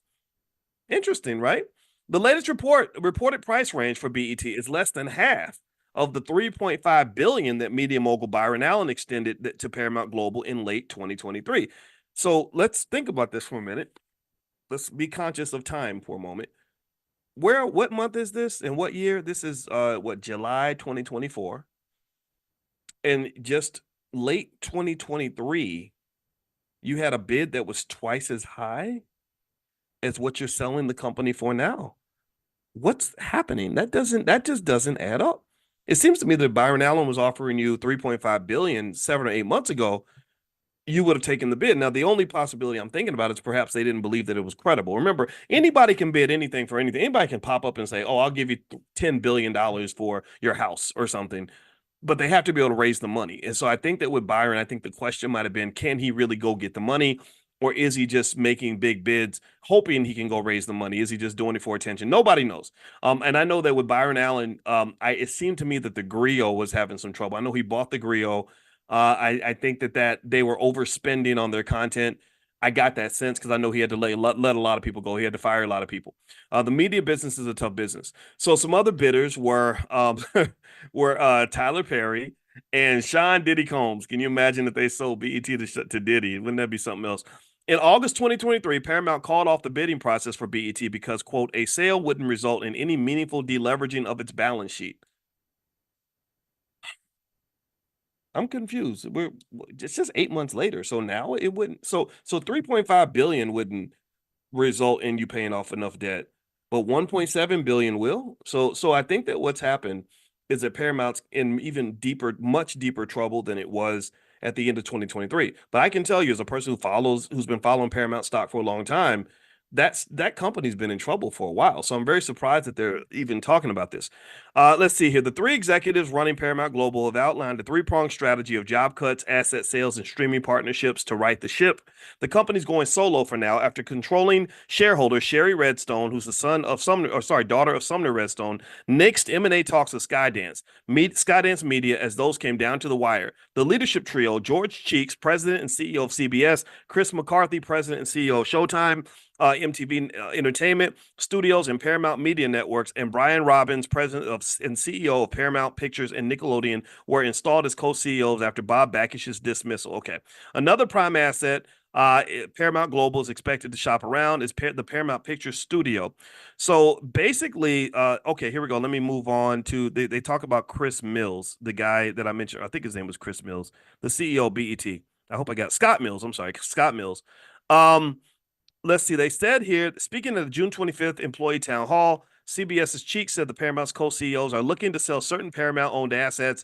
In fact, we've already hired bankers to assist us in this process, blah, blah, blah. Scott Mills has led BET since January 2018, adding CEO to his title in 2021. He first joined BET in 1997 as a senior VP of business development and rose through the ranks over the years to various senior roles. As COO of BET, he led the launch of his Centric channel, and as president of digital media, launched BET Mobile and BET's digital video distribution operations.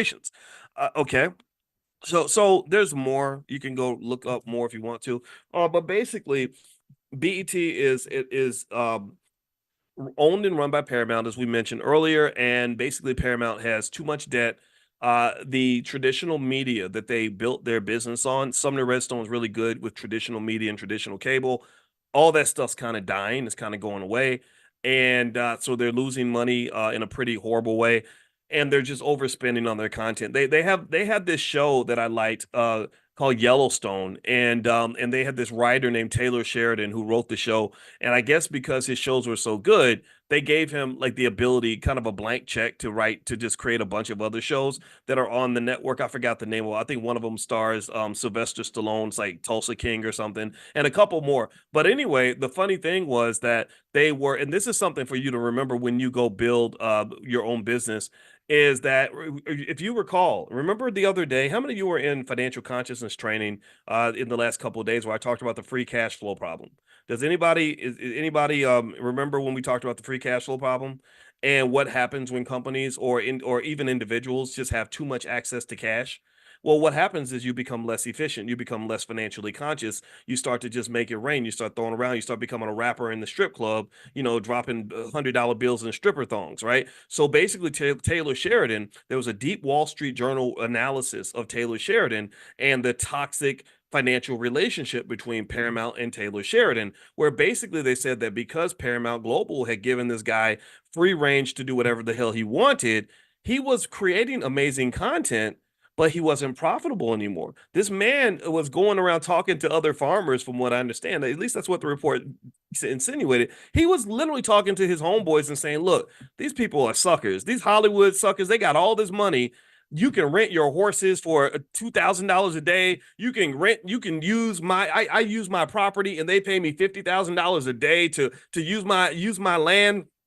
He would fly in horse trainers from other states when he would be in a state with plenty of horse trainers, but he would feel the need to fly his horse trainers in from Texas or whatever. So basically they didn't sort of consider the fact that yes, you do have a hit. Yeah, you are making money, but you have to remember the most important rule of financial success.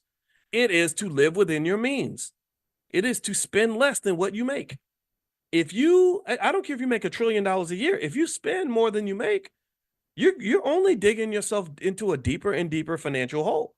And so what happened with Paramount Global as a result, and this just gives you the backdrop. And I'm talking about this because BET is part of the community, and y'all people be out here thinking that it's a black owned company and it's not.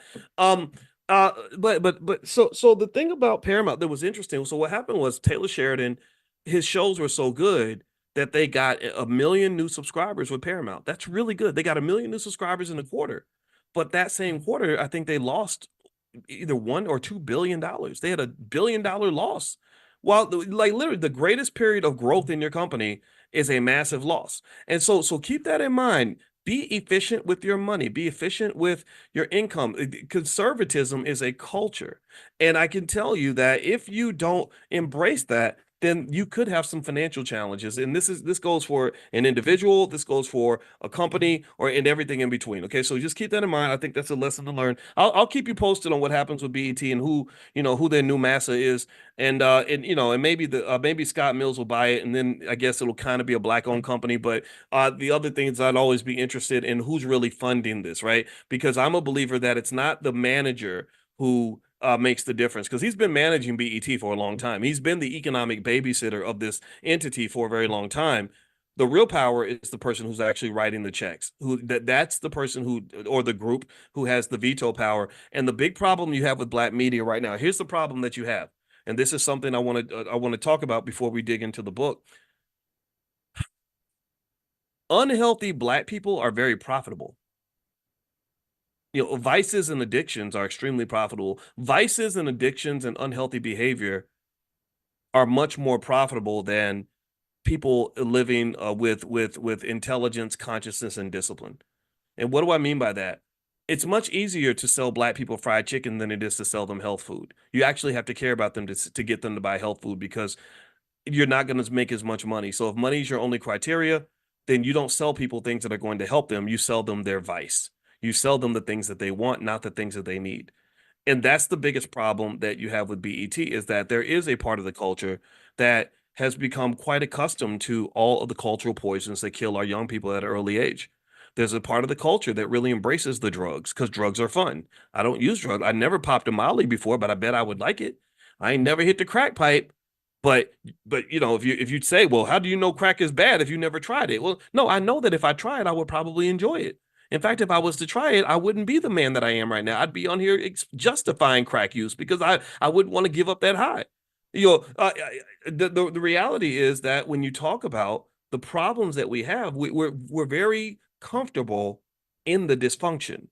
We're starting to celebrate the dysfunction. We celebrate it because what they do is they sprinkle money on top of it, and they sprinkle fame on top of it. So you look at a young lady like a Krishan Rock. I don't know if you ever know, if you anybody, how many of y'all, I keep up with all the culture. Me and my wife do. I don't know, some of y'all I know don't keep up, but you need to look up Krishan Rock and Blueface. How many of y'all are familiar with Krishan Rock and Blueface? Anybody else?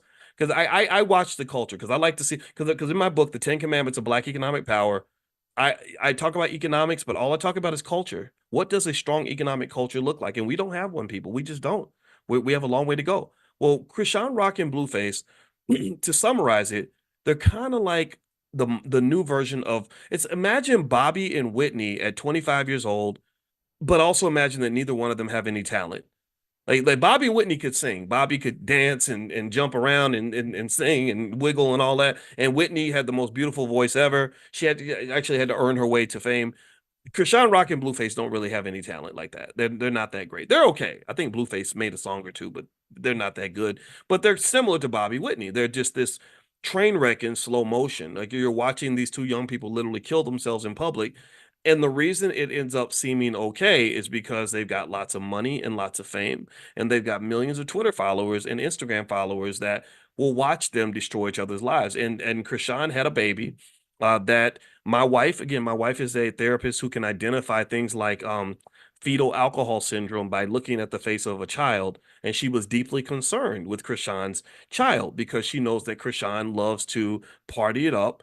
They were at the BET Awards twerking and, pregnant women twerking and holding liquor bottles.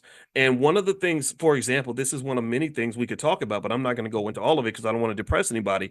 But do you understand that when you're promoting the city girl culture of all these young black women that are being told to go out and twerk and drink liquor all day and have sex with just anybody, fetal alcohol syndrome is literally one of the quiet epidemics that's occurring in the black community.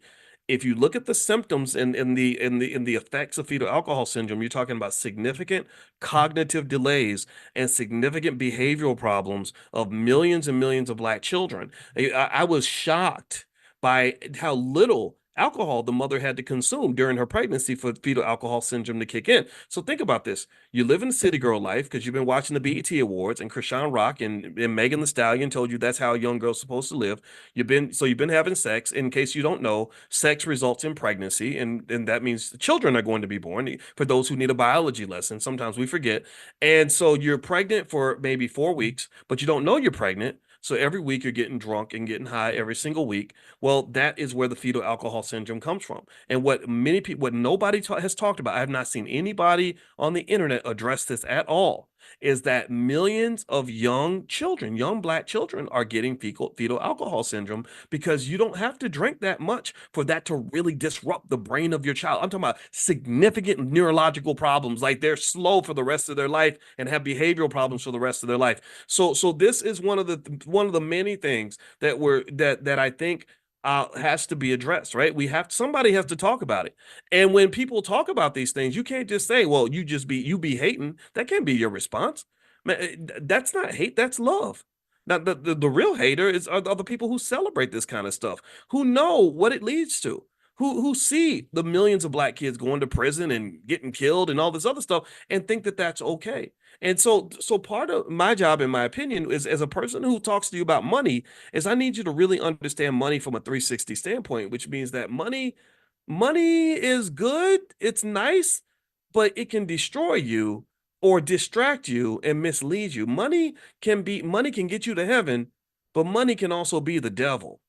Money can be the devil shows up with a bag full of money. And unfortunately, I hate to say it, but BET has become kind of the devil of the black community. Everything that is harmful and destructive and terrible about being black tends to get celebrated in these spaces, and they dress it up with money and fame, and we think that that makes it okay. But even before people realized that Diddy was a predator, there were people who always said that, but there were many people who would have argued you down because they would have said, no, no, no, Diddy's one of the leaders of the black community. And process this. Think about this for a moment. One of the biggest predators that in the media right now is a guy who 4 years ago was telling you who to vote for.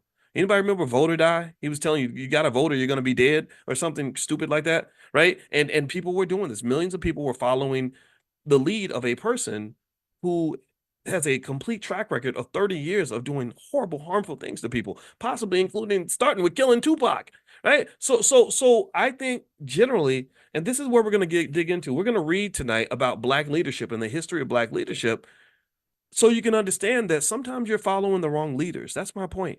In fact, it's so dangerous to follow a black leader nowadays, in my opinion, that I don't really want you following any leader. I don't even want you follow. I don't want you following me. I'm just an advisor. I'm a person who's got a perspective. If you'll hear my perspective, then that's all I ask you to do. I'm not asking you to follow me because generally speaking, it is difficult for Black people on a mass scale to distribute a message that is going to be beneficial to all Black families. Most of the messages that are healthy are not going to make as much money as the unhealthy messages that are going to point you to more ignorance, uh, drug abuse, and ratchetism. That's what makes the money. This Black intelligence stuff is not a big money maker. Okay. All right. So let me jump into the book. We're going to read tonight from Dr. Claude Anderson's book, The Black History Reader. We're going to go to page 158. Now, Dr. Claude Anderson, his books, I always have to mention his website. It's powernomics.com. So you can go to powernomics.com, get all of his books. These are the must read books for every Black person in America that wants to do better. He's the modern day Marcus Garvey. He's one of the greatest Black thinkers in the country, which is one of the reasons why he's seen as dangerous even by many HBCUs, because their bills are being paid by people who don't want to see the Black community gain too much power and influence. But if you read his book Powernomics, it will transform you immediately. And I'm not here to say every entertainer is bad. I can tell you Kanye West saw Powernomics. He immediately was affected by it. Ice Cube saw Powernomics, immediately influenced by it. Charlemagne the God, Tiffany Haddish, people like that. A lot of celebrities, even Diddy flew Dr. Anderson into his office because he has so much respect for Powernomics. So some of this, so what's going on, in my opinion, is that there are people who know that something's wrong. They just can't put their finger on it. Like they're just not sure. They're like, okay, something ain't right here. It's like you're playing a game and somehow the other team keeps winning. Somehow Massa always he ends up with all the money, all the power, and all the positive outcomes belong to him. And you always end up in last place. And you can't figure out. And every time you say, wait, this game seems rigged, he has you brainwashed.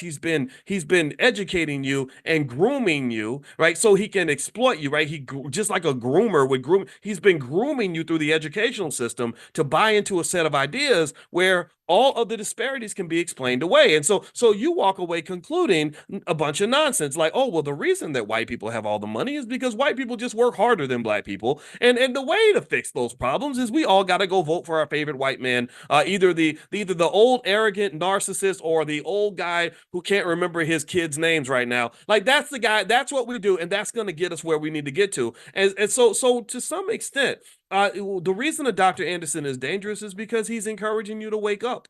And really, I will tell you, my position is very simple. I'm not really telling you to do what I tell you to do. I'm not telling you to do what I believe you should do. I'm telling you to do what's going to be best for you. And I want you to study that. I want you to figure this out. And again, it goes back to very simple things: health, wealth, and relationships. What does it mean for Black people to be physically and mentally healthy? There wasn't much on the BET Awards that led to physical or mental health. None of that. There's nothing about a pregnant woman twerking and holding a liquor bottle that says anything about a young lady having a positive, wonderful life. It speaks that she's going to be abused, assaulted. She's going to be depressed, and have and fatherless for her children. Her children are going to be unhappy. There's going to be a lot of poverty. There's going to be a lot of despair. What's healthy about that? What's physically and mentally healthy about any of that? That's the second area is relationships. We need families. We lost our families. Who's getting our families back? What is it when you watch the BET Awards? What about the BET Awards on any level, in my view, is pro family? There's nothing. I mean, if you're highlighting the sexy reddish, type stuff, there's nothing about that that's pro family. Nothing. There's nothing about that that speaks of responsible planning of when you have a child and who you have a child with. All that's promoted typically is very irresponsible, very sloppy sex.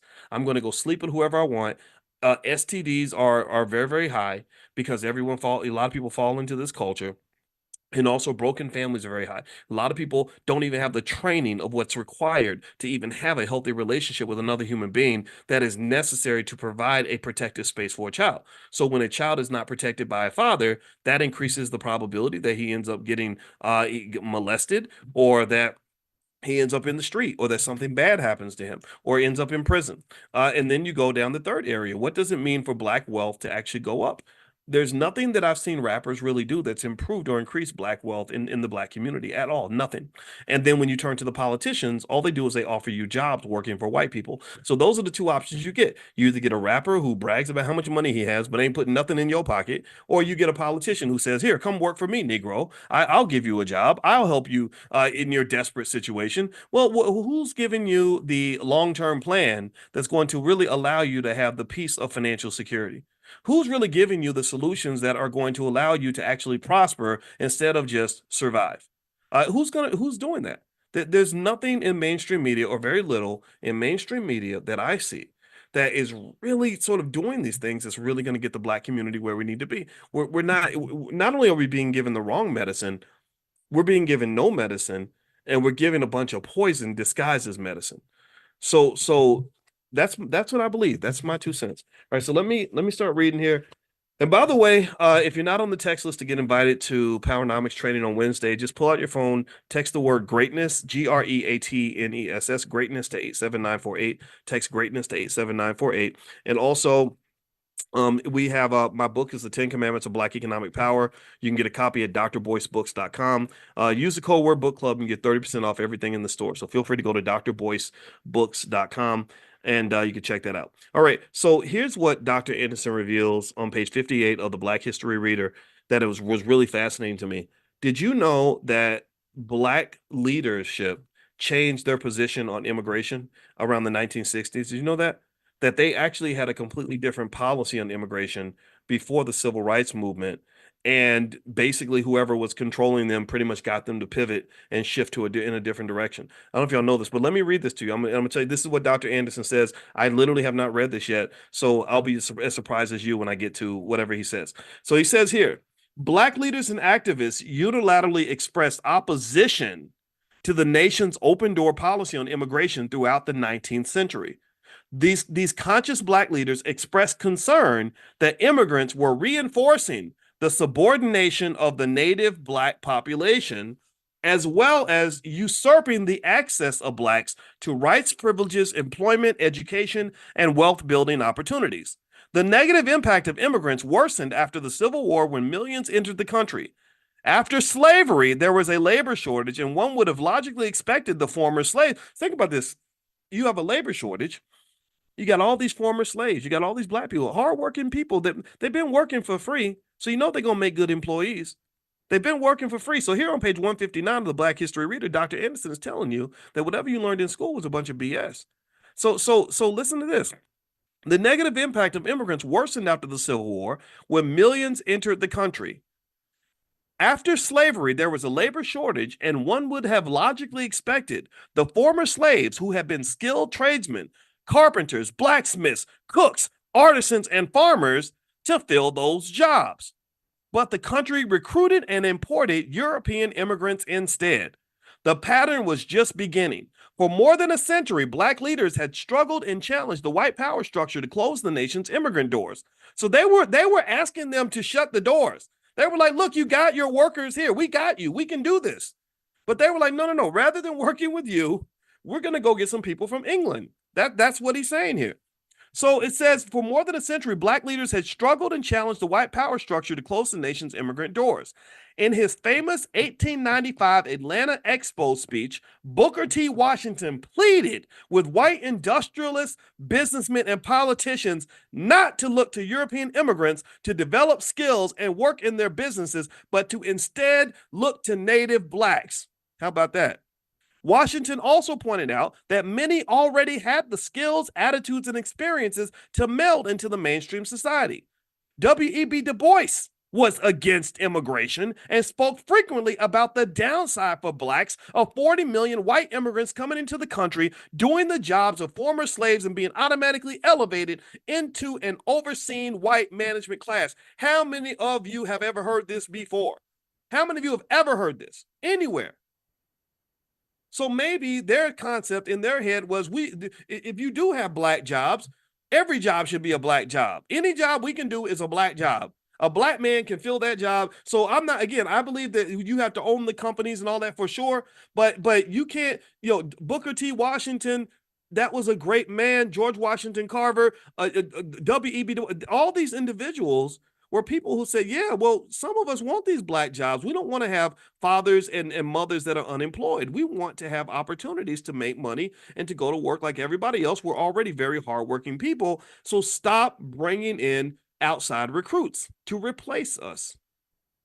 But now, years later, we support wide open. A lot of us just support wide open doors and don't even know why. Only reason you support it is because Joe Biden told you to support it. That's it. That's the only reason you support it. You forgot about the mass incarceration and the crime bill and all. You don't even think about it. That's why Shaquana ain't got no daddy. You're not even connecting the dots on that. You're just so quick to just do whatever they tell you to do that you don't even think about it. I'm not mad at you for voting for Democrats and Republicans. I get that. I know lesser of two evils. Okay, I get it. But still, what I have a problem with is that some of us don't even think about it. Some of us don't even come to our own conclusion. We just say, okay, what you want me to do? What you want us to do? And that's my problem.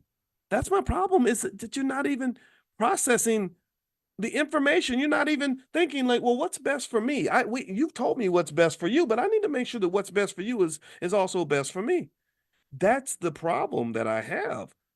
That's that, and that was really the whole crux of why I just really got really annoyed when I would get calls, when I was at AOL Black Voices 12 years, 14 years ago, whatever, and I would get calls from the Obama administration. At first I thought it was kind of cool. It's interesting. It's like, oh wow, okay, President Obama, I'd love to help. But Lord, when I got on the phone, all they were literally trying to do was get me to do what they told me to do. And I was like, who do you think I am? I mean, I'm not fit for slavery. I don't do that. And this happens a lot with Black elite people. I'm gonna be honest. That was the gist of the conversation I had with Kanye West. As we get on the phone, he's like, "I want you to do this and do that and do that." And I text my friend. I said, "Does this guy think I work for him?"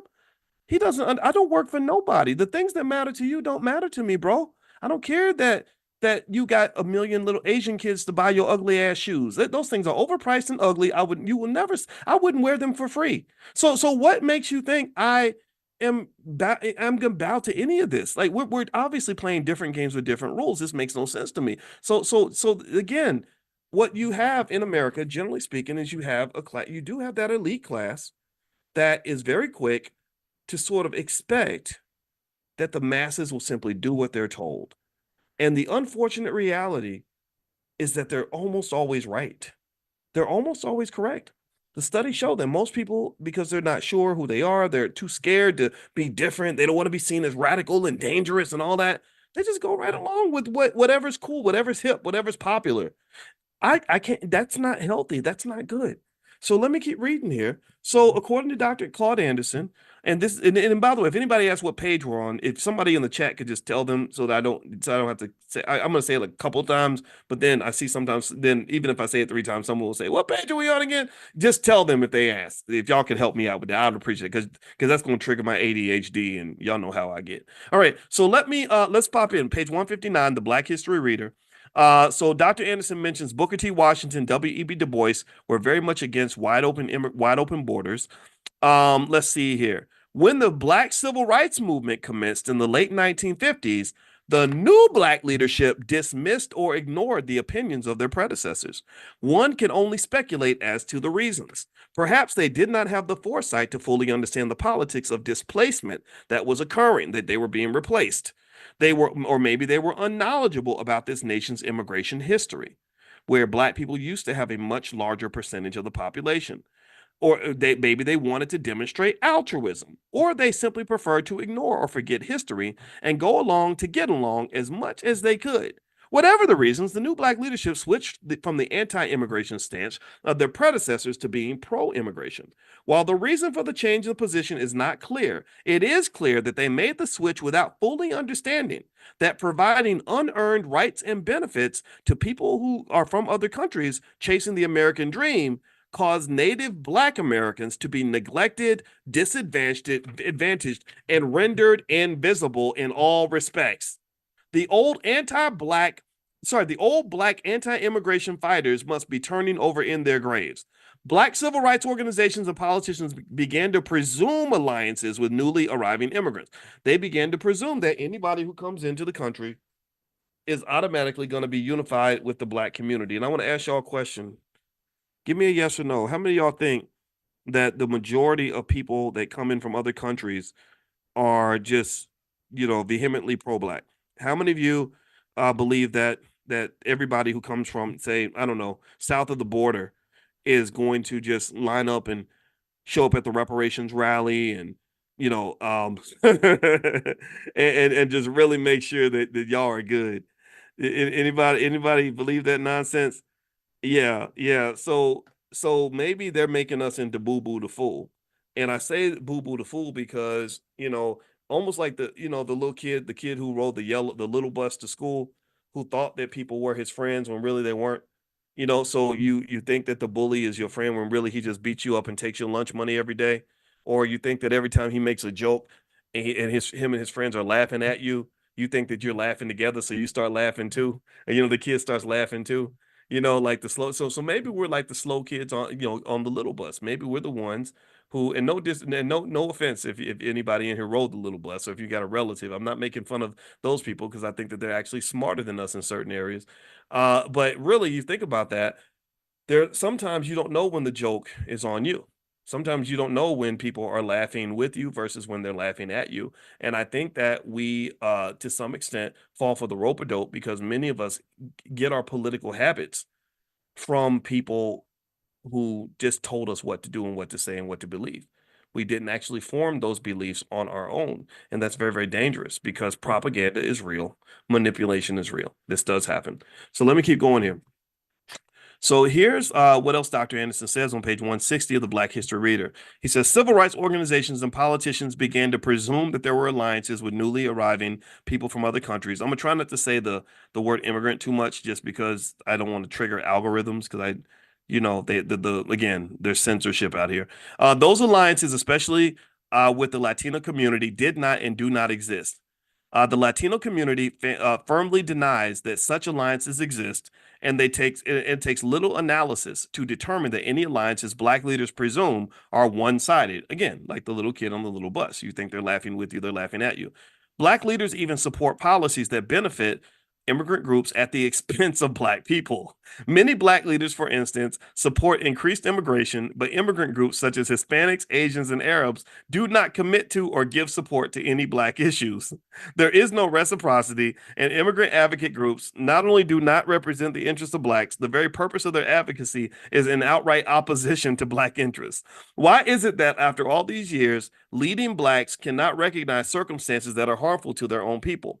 Why is it that the people permit those whom they have accepted as leaders to continue doing them harm?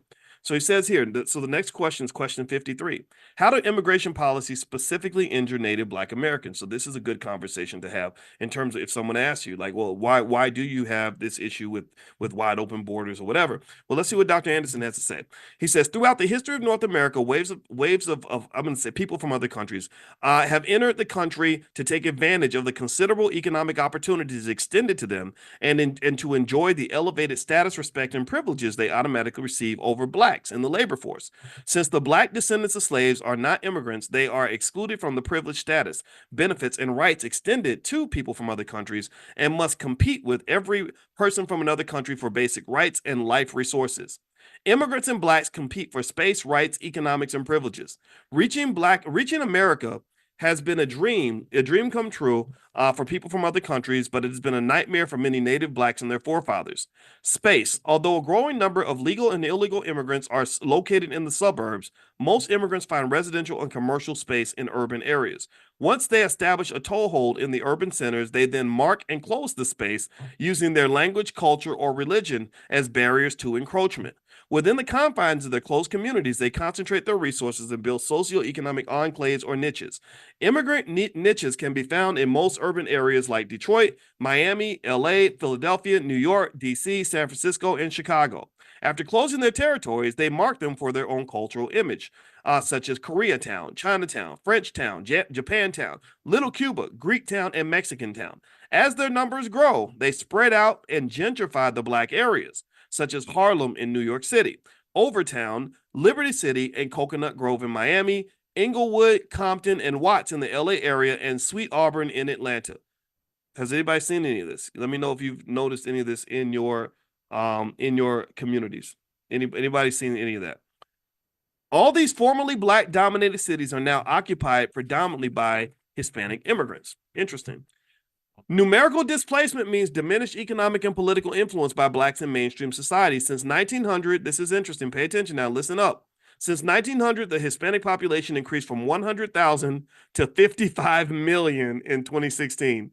They have surpassed and made Black Americans a minority. Hispanics boast that they are now the nation's new majority minority and will gentrify urban residential areas along with whites and Asians, displacing blacks.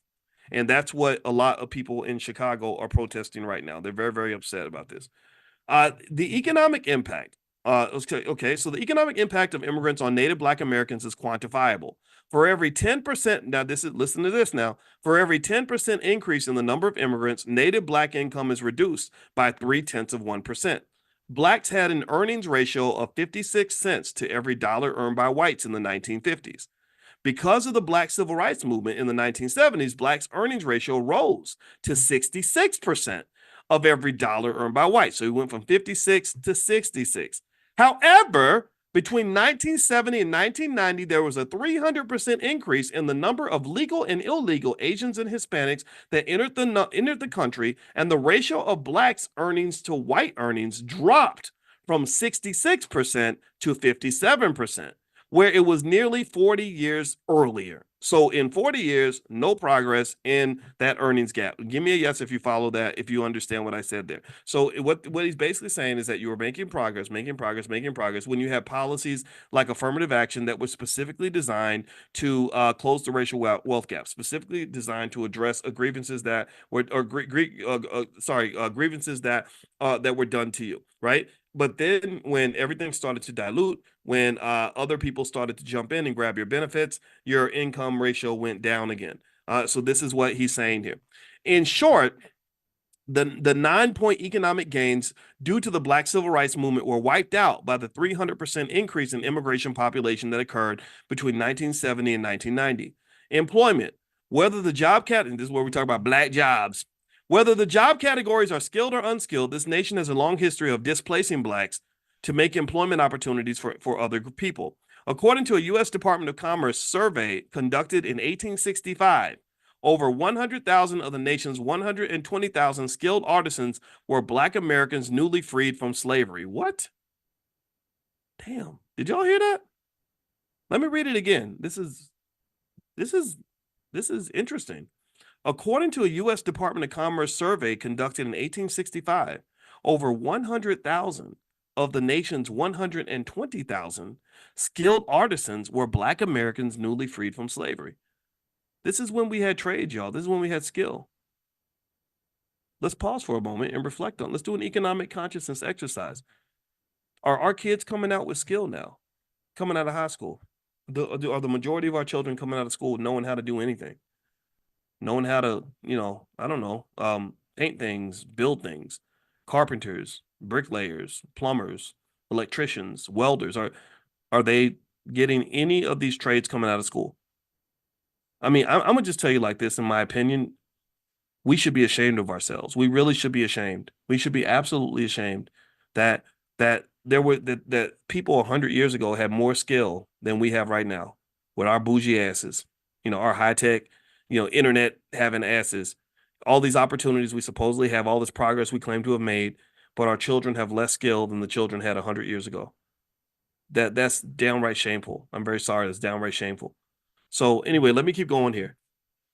All right.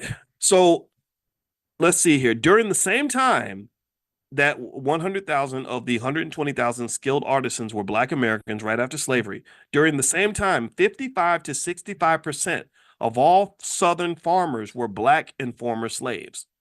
Instead of Lincoln's administration mainstreaming the 5 million former slaves, he and his administration chose to enact immigration reform that attracted 26 million Europeans into the country to replace Black farmers and artisans.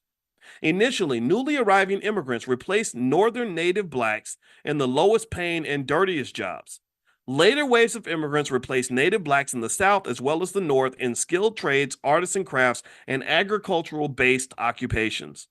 For those who would argue that immigrants did not displace Black Americans in jobs and employment opportunities, why are so many of the jobs that Blacks used to hold in hotels, retail sales, restaurants, airports, trash collection, banks, and other local businesses and all levels of government now staffed by Hispanics, Arabs, and other ethnic groups? Many Blacks were displaced by immigrants in business and public offices because they could not speak Spanish or other languages. The actual hidden or structural unemployment rate for Black Americans is nearly 50%.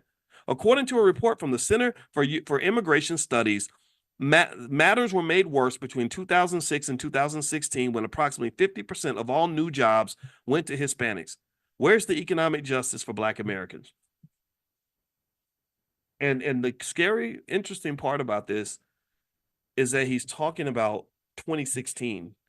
He's not even, he doesn't, when he wrote this, he didn't even know about the wide open borders we have right now. He didn't know that we were bringing in 2 million people a month or something crazy like that. Just wide open, literally people climbing through the fence. Like that's very interesting. And what that speaks to is that the future is coming and it does not look bright if your goal is to sort of live off this integrationist dream of sort of like getting the same jobs that your parents would have gotten. I don't think the future looks good for that. I think that specific skills, specific wealth building strategies, specific economic survival methods are absolutely essential for anybody that wants to survive this new economy. And I haven't even talked about AI. AI, if we have, I don't know, 50 million immigrants that come through a fence in the southern border, well, AI is like bringing in a billion new immigrants. Like AI is everywhere. AI is going to be all over the place. So you really have to adjust to this new economy. And if you just simply, live as a sheep and do what you're told and just follow whatever they're telling you to do, you're probably going to get displaced. We're already being replaced when it comes to voting and stuff like that. I'm convinced of that. I think that the whole idea that a lot of Black people aren't automatically voting blue no matter who is leading them to say, okay, well, we got to get new voters to replace Black people, especially Black men. You've got these troublesome Black men out here who are questioning Democratic Party politics. So we're just going to get rid of them. We're just going to deal with something that's easier to deal with. And so that's happening on the political front. I think on the economic front, it's incredibly important to have a strategy. So the solution is wealth building. The solution is twofold. One, in the Black Business School, for example, we believe every Black child should learn how to start a business before the age of 12. They should have someone should be buying stock from them from the time that they're born. And also, every child should know the difference between ownership and renting. In addition to that, skilled trades are incredibly important. College degrees are nice, but having either a skill trade or a capital base is typically better. And what I mean by a capital base is just a set of resources that allows you to generate the income that you need in order to pay your bills or to survive financially. I don't think it's very, very safe to send your children into an economy that has proven itself to be racist and has proven itself to marginalize Black people for the last 150 years and just sort of say good luck. I wish you the best. I don't think that they're going to be safe in that situation. So that's a solution. The solutions are out there. I personally think we need infrastructure building. We need investment. Job seeking, chasing down those few little Black jobs that they decide they want to give you is not going to get you to where you want to be, typically. Okay, so let's keep going here. It certainly is not a solution for 40 million people. All right, so let's read here. We're on page 163 of the Black History Reader, which you can find at powernomics.com. It says the U.S. Supreme Court's Brown versus Board of Education decision was supposed to have corrected damages inflicted on Black students for more than 400 years of zero schools and poor schools. But before any major educational improvements could be made, the immigration reforms of 1965 brought in a massive influx of immigrant minority children, quote unquote minority children, who began to compete with native Black children for resources. There are no constitutional mandates to giving newly arriving immigrant children legal or illegal, accompanied or unaccompanied educational advantages over Blacks. Prevailing policies and laws, however, give immigrants preferential treatment over Blacks. Another area is affirmative action. Affirmative action programs were originally designed to correct injustices to one race of people, Blacks, by another race of people, whites, and to eliminate the legacies of slavery and Jim Crow segregation. Today, affirmative action programs have been converted into preference programs for immigrants, though most categories of immigrants are white and have never been negatively impacted by the racism and racial conditions that caused these programs to be necessary. This error can be traced to the Immigration and Reform Control Act of 1986, which effectively required employers to treat immigrants exactly like native-born citizens. Since nearly 90% of all immigrants are classified as white on their immigration records and driver's licenses, why aren't immigrants treated like whites and excluded from affirmative action programs? Why are they categorized with Blacks only in the instance of affirmative action? So they don't live the whole Black experience, but when it comes time to benefit from being Black, everybody wants to be Black. But when it's time to really be black and to deal with the struggles of being black, everybody walks out of the room. So he says here, putting apples and oranges in the same categories set up a situation where immigrants of any race displace blacks from the very programs designed to help them. It is not possible to justify including Hispanics, Arabs, Asians, and other immigrants and women who are a majority in affirmative action programs. Yet in 2016, black civil rights leaders, elected officials at the highest levels, and other members of the black overclass publicly supported immigration reform and granting citizenship to 12 to 20 million illegal immigrants that had entered the country since 1990. The black overclass agreed with those who wanted to reach out and invite even millions more immigrants. Our federal and state governments may have reasons to support increased immigration, but they have a moral obligation to avoid and correct the devastating harm it causes Native Black Americans.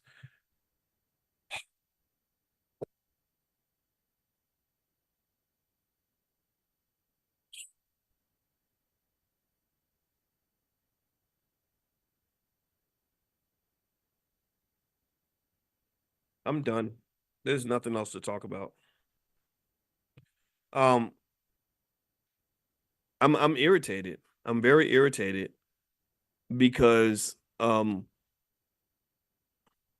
you're really in a fight. Basically, you're really in this fight that you're losing. Collectively, you're losing. But there are solutions, and I think the solutions. I don't see the solutions ever being implemented on a national level. And part of it is because if you go back to the beginning of our conversation where we talked about the BETs of the world, BET, this big white owned company that pretends to be black, that uses black people and sells them and makes billions of dollars doing that. These platforms are not positioned. This overclass is not positioned to do the things that are absolutely essential to really create the sort of um, economic or cultural or educational foundation required for you to truly succeed in this competitive economy. In this society, the more mainstream you are, the more mainstream your ideas are, the more you're relegated to the underclass. Because in the mainstream, there is a presumption that blackness means you're at the bottom. They will always have more sympathy for, I don't know, say a George Floyd situation where a guy gets killed by a cop and everyone feels sorry for a black man. They'll highlight that, but they won't talk about all of the other black men that are just trying to survive economically with their families, or the abuse that happens when men get incarcerated, or what's happening, how our families get broken when you have things like the Biden crime bill where so many men are in prison right now, and all these other variables that are affecting families. I get it. The police shootings are something worth addressing 100%, but that's not really something that is absolutely foundational to the existence and survival of the average black family in America. If you want to look at solutions, here's the deal. I think you have to get rid of the old school black leadership model where you have these civil rights superstars who are, going to be at the Grammys and the Oscars and taking pictures next to the presidential candidates claiming to represent the black community. In almost every single case, none of that ever really works. None of it. I still remember even when President Obama got elected and everybody was so excited about who he was supposed to become for the black community. I was speaking at a church in New York, and on the day he got inaugurated, they changed the words of the song "We Shall Overcome," and they started singing "We Have Overcome." That's what they started singing. And I remember sitting there, I couldn't even sing it. I just kind of moved my lips because I said, I cannot believe we're singing "We Have Overcome." What have you really overcome? Barack overcame a lot for sure. He's president. He should be proud of that. I'm very happy for him. But you ain't overcame nothing. Like what are you getting excited about? And then the same day, I remember a lady came out and she had this real nice picture of Barack Obama. It was like a painting. And I said, "That's a nice painting." And she said, "Absolutely. I just bought it." And she was real excited. She said, "I'm gonna put it up in my living room next to my pictures of Martin Luther King and Jesus." That's what she literally said. She was going to put it up next to Martin Luther King and Jesus, and that was like her inspiration for the day. And I get that. I'm not anti Barack on any level, but I think that you have to kind of know the difference between substance and symbolism. Also, I think you have to know the difference between um, a pseudo solution and an actual solution. I don't think the solutions for the black community typically are going to be mainstream led by mainstream leaders on national media outlets, because there's too much money being made from your oppression. There are too many people that benefit from controlling you. If you have a pimp and he's making money from his pack of hoes, because that's what we become. We become everybody's hoe except for, we don't benefit ourselves. We become a pack of hoes. That pimp has no incentive to liberate any of the women or any of the hoes, because he maybe got some male hoes too. He has no incentive to do what's best for those individuals, none. So to some extent, black people, we've always been this commodity for other people. We are the perfect consumer because we will buy anything. We are wonderful for the educational system because they make money when your kids are going to these schools and not being properly educated. There are, we also give away so many things for free. We have the best athletes in the world, the best performers, the most interesting culture. People can package it up like BET and they can sell it and make money from that. And so there are so many people that are positioned properly to extract things from you. So when you're looking, when the pimp, when the prostitute is looking to the pimp to say, how do I become a better person? How do I do more for me? How do I make my life better? All he's going to do is tell her a bunch of lies. So you have this overclass, these pimps that pretty much are, if you let them lie to you, they're going to keep lying to you. If you let them keep telling you like, oh yeah, the best way for black people to move forward is to everybody make sure you vote for the Democrats, and make sure you come to work every day. Make sure you go to school every day. Make sure you go to college and go $200,000 in debt to get a college degree, and that's how you become successful. They're walking you right down the rabbit trap. They're literally saying is we're okay. See, the thing is, people think that there are others who just flat out hate black people. First of all, I don't care if other people like me or not. I assume that they don't care that much about me. If I have a neighbor across the street who has a big Trump flag in his front yard, and I don't hate the guy. I don't like him or dislike him. I don't know if he likes me or not. He has a big pickup truck. He's like a former cop. He could be a black people hating redneck or something. But I don't care. Um, he doesn't care about me. I don't care about him. I don't need him. I don't need him to like me.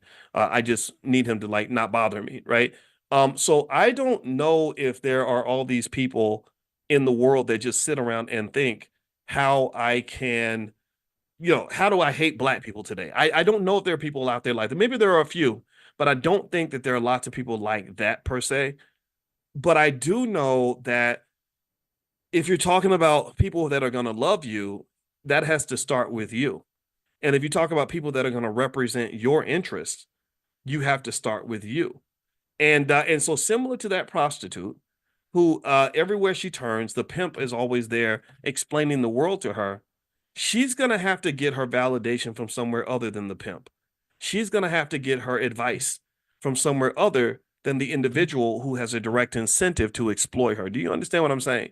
So this whole system's designed to benefit from you, to extract things from you. That's just how it's built. So in order for you to find your solution, you're gonna kind of have to wiggle out of that. You're gonna have to spend some time alone and really look at your life, look at your family, look at your situation, look at your goals, and come up internally with the solutions that are gonna liberate you and get you to where you want to go. And you have to know that some of those solutions are gonna cause you to lose favor with your master. If I go, for example, when I go and when I started saying to black people, look, I don't think you have to vote for Democrats or Republicans. I think you should do what's best for you. A lot of people got real mad at me. And I was like, why are you mad at me? They're like, because you're telling black people not to vote. I said, I never told black people not to vote. You're telling black people to become Trump supporters. I never told black people to become Trump supporters. I told them to do what's best for themselves. Why is that such a threat to you? Why is that so bad for you? Well, oh, I get it, because you have a direct interest and you benefit directly from the control and the management of black people. So you don't really have leaders. Leaders are people that lead you to a better life. Leaders are people who improve your situation. You don't have leaders, you have managers.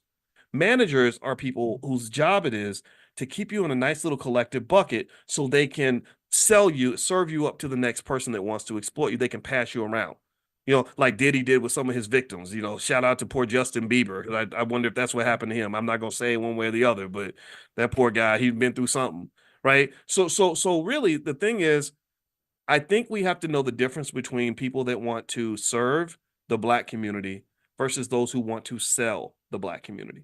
That's what you have. So in every election, you have these political bosses who go into the office typically of the Democrats and sometimes the Republicans too, and they say, I can deliver black votes. How much you gonna pay me to deliver black people? And then their job is to deliver. And if they don't deliver, then their bosses say, I'm not going to compensate you because you didn't deliver black people the way you're supposed to. Just like a farmer delivering chickens to KFC. You are a commodity. You are a commodity. And I could keep going to other analogies, but I'm not going to keep on dragging this on and on. But I want you to really understand that. So, in order for, if you have a prostitute who wants to do what's best for himself or herself, she cannot go to the pimp to get guidance or advice on any level. If you are a chicken and on a farm and all your friends are being fattened up so they can be sold to KFC, you can't go to the farmer and say, what should I do next with my life? What does it mean for me to be a good person? You can't do that. You have to figure that out internally and know that at some point your interests and the farmer's interests are going to just be different. So your interest, so when you start to become economically independent, an economically independent black community or an economically independent black family is at the very least a family where that family benefits as much or more from its own labor, skills, and resources and intellectual capital than anybody else, right? So economically independent, let's draw a picture of that. What does that look like? Well, if I've got a family and there are five of us in the family and we all work 40 hours a week, and traditionally we all go out and we find some white guy to work for. You go work for Ford, you go work for GM, you go work for Walgreens or whatever. We're all giving our 40 hours a week to this broader system that's owned and controlled by other people. So we're pouring into the wealth of other people. And then after we get all our money, we go shopping to pour into the wealth of the people who own the mall. And then after that, we also pay the landlord. So we're pouring into the landlord's wealth. So you're draining yourself by making sure that everyone else is good, making sure that everyone else is well taken care of, because they've trained you to believe that that's what you do in order to be a good citizen.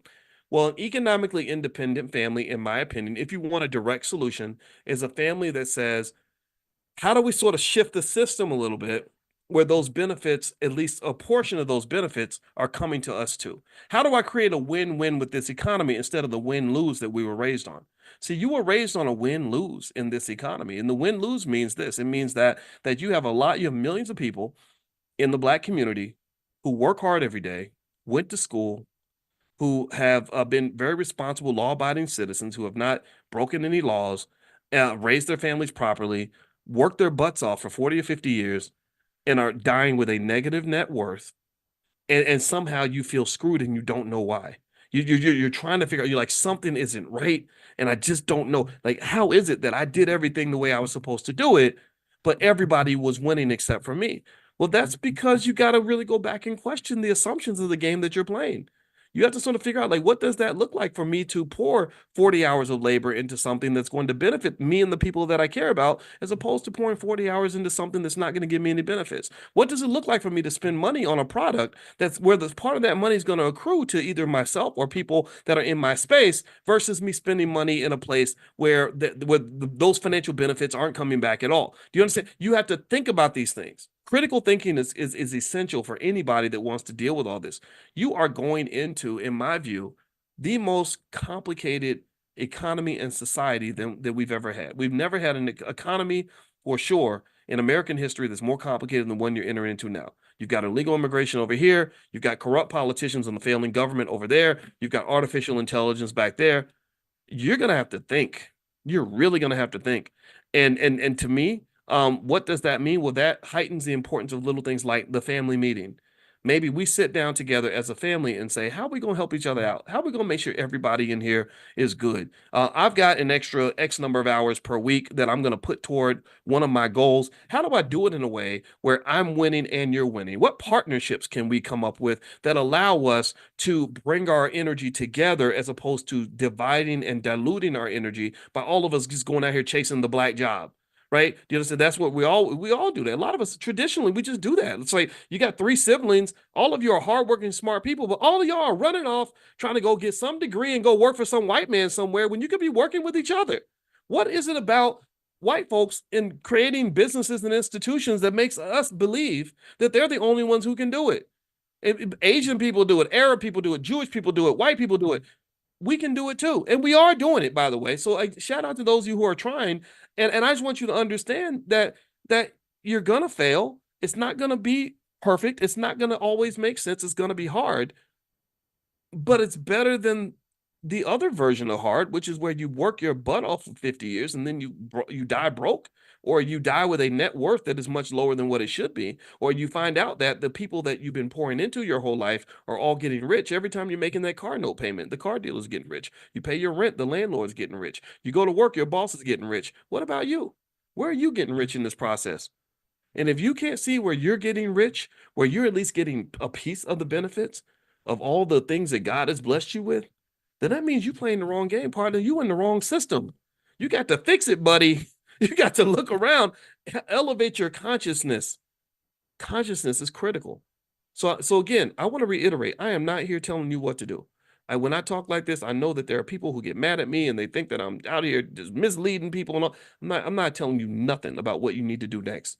What I want to be able to help you do is I want to help heighten your consciousness to the point where when you decide what you're going to do next, it's the right move for you and those kids that you got. It's the right move for your family. I think every parent, some of y'all in here are parents like me. I'm a parent, and my number one goal as a parent is to make sure my kids, I'm not raising no goddamn slaves. I'm not.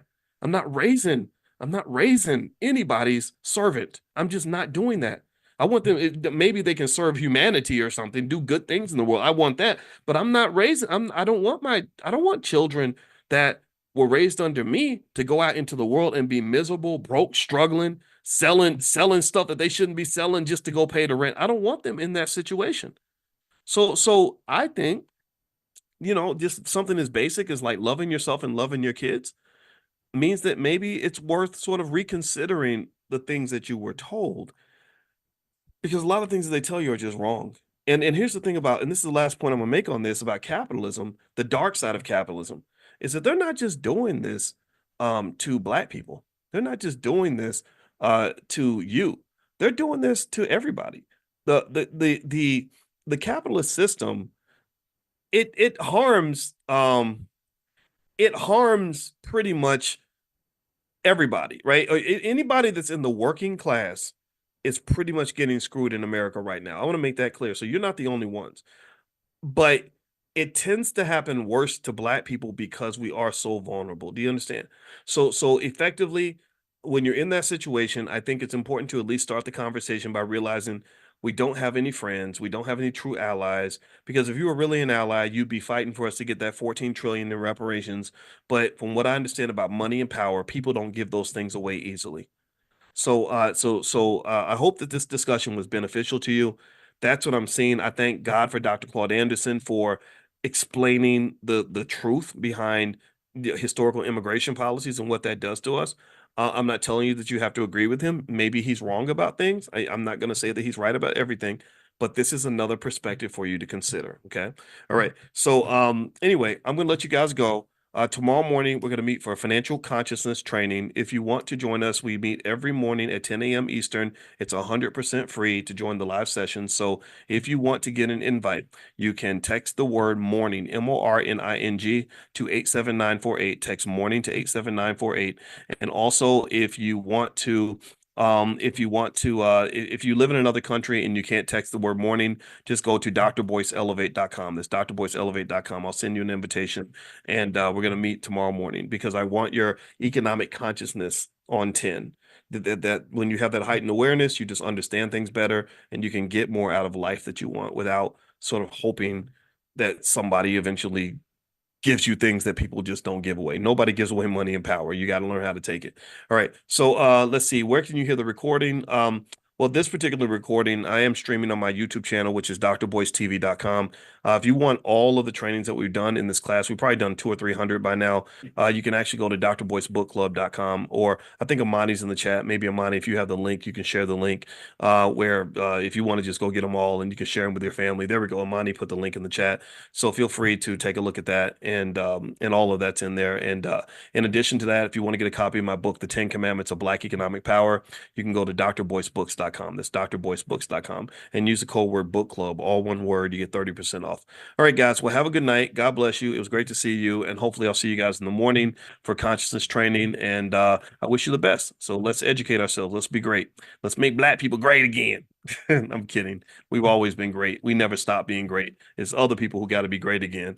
I don't know about y'all, but I think most of y'all in here have been kicking ass for many years. So everybody ain't losing. So hey, what's going on, guys? What's going on? I hope you guys are having a wonderful day. Welcome to drboycetv.com, the home for intelligent Black people. My name is Dr. Boyce Watkins, and I wanted to come in and say hi to everybody. I hope you guys can hear me okay.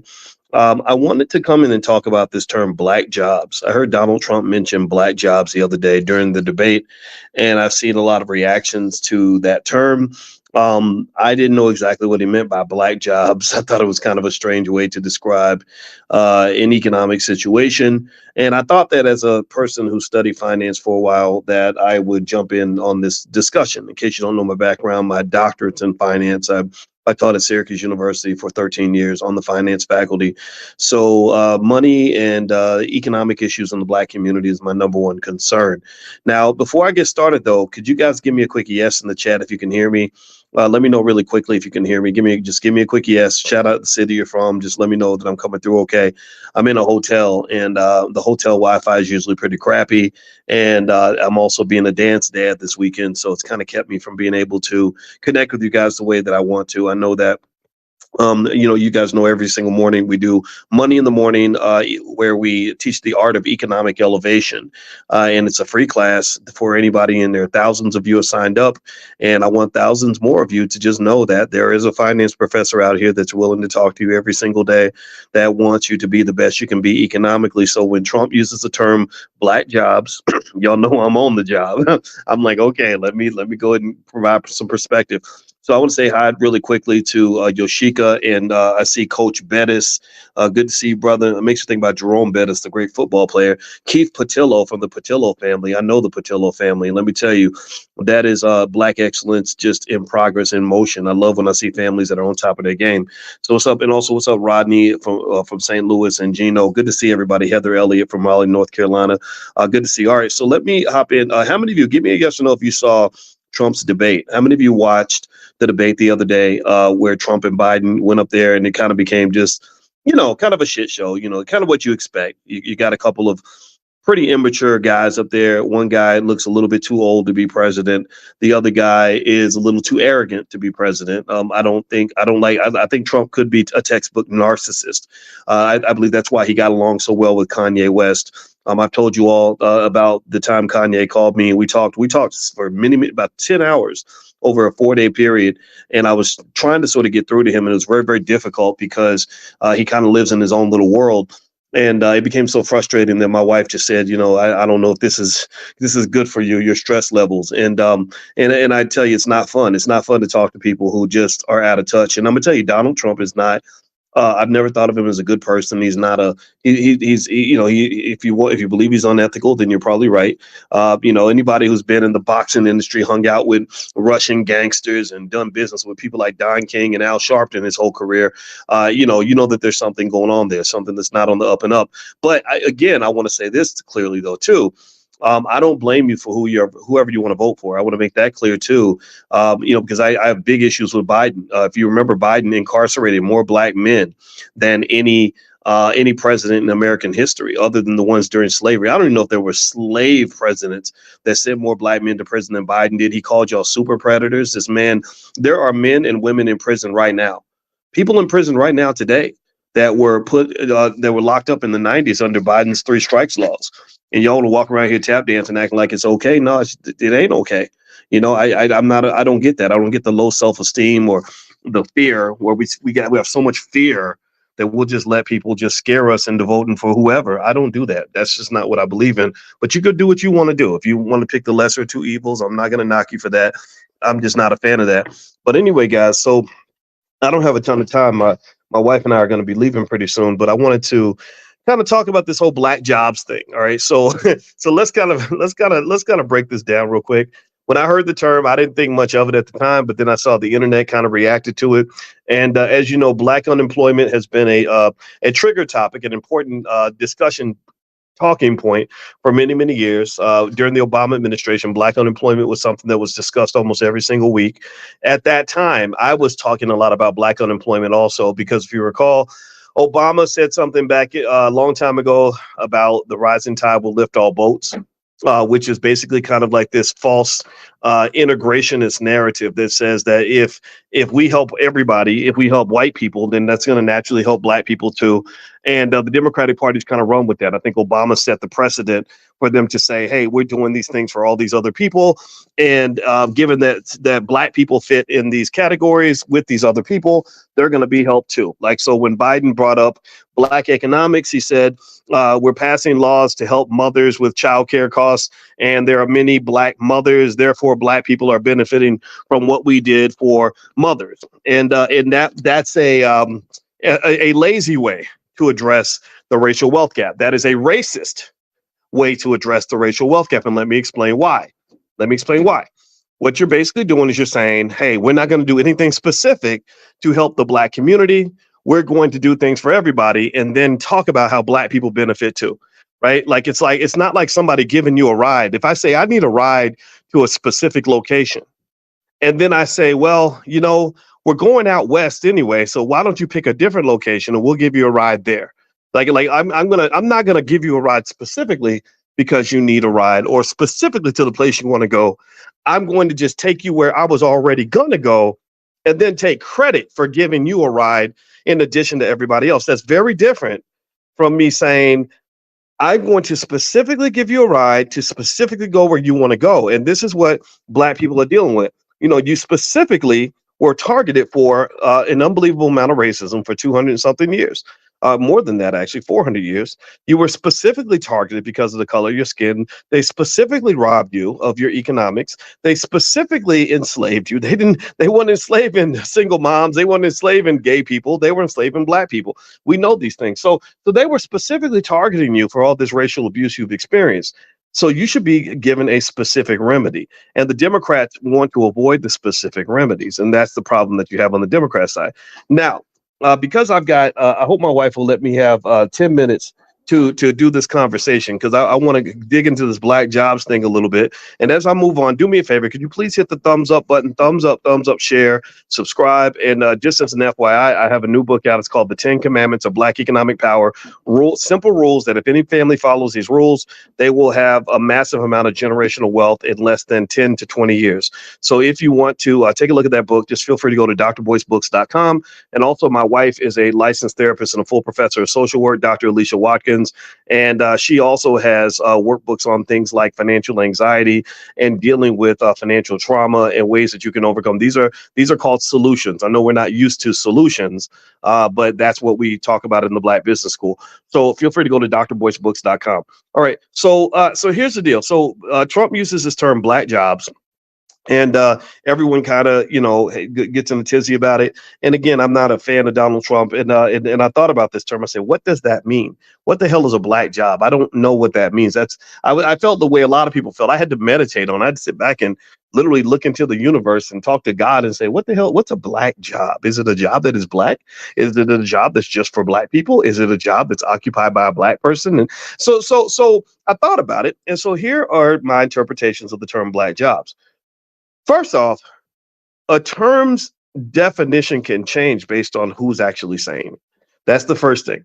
It's based on perspective. As you guys know, when you come to financial consciousness training every morning, I talk to you all about perspective and also just kind of being able to empathize and see the world from different points of view. Okay. And so here's the deal. The term black jobs does not mean the same to everybody. The definition changes based on who's saying it. It also changes based on the perspective of the individual who is saying it. So let me break that down further. So it's almost like the N word, right? Like I hear a lot of people explaining that when a black person says the N word, it's different from when a white person says the N word. But when a white person says the N word, that might be different from when a white racist white person says the N word.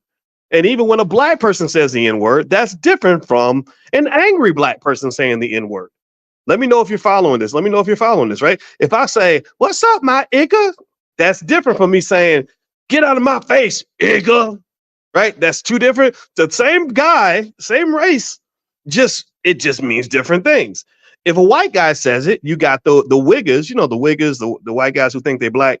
If they say the N word, they're trying to be cool. They're trying to fit in. They're quoting words from their favorite rap songs. But if a hillbilly from the South says the word "igger," if they say it, then you know that might mean that they're really trying to say something negative about black people. Let me know if you know what I'm talking about, because I'm from the South, so I kind of hear them country accents. So if you hear a racist person, if you hear a country music singer use the word, it's gonna have a different interpretation. You know what I mean? Y'all get what I'm saying? Y'all let me know if you get what I'm saying right there about that. Okay. All right. So let's get back to it. Okay, so black jobs, and I'm saying this as an economist who cares deeply about black jobs.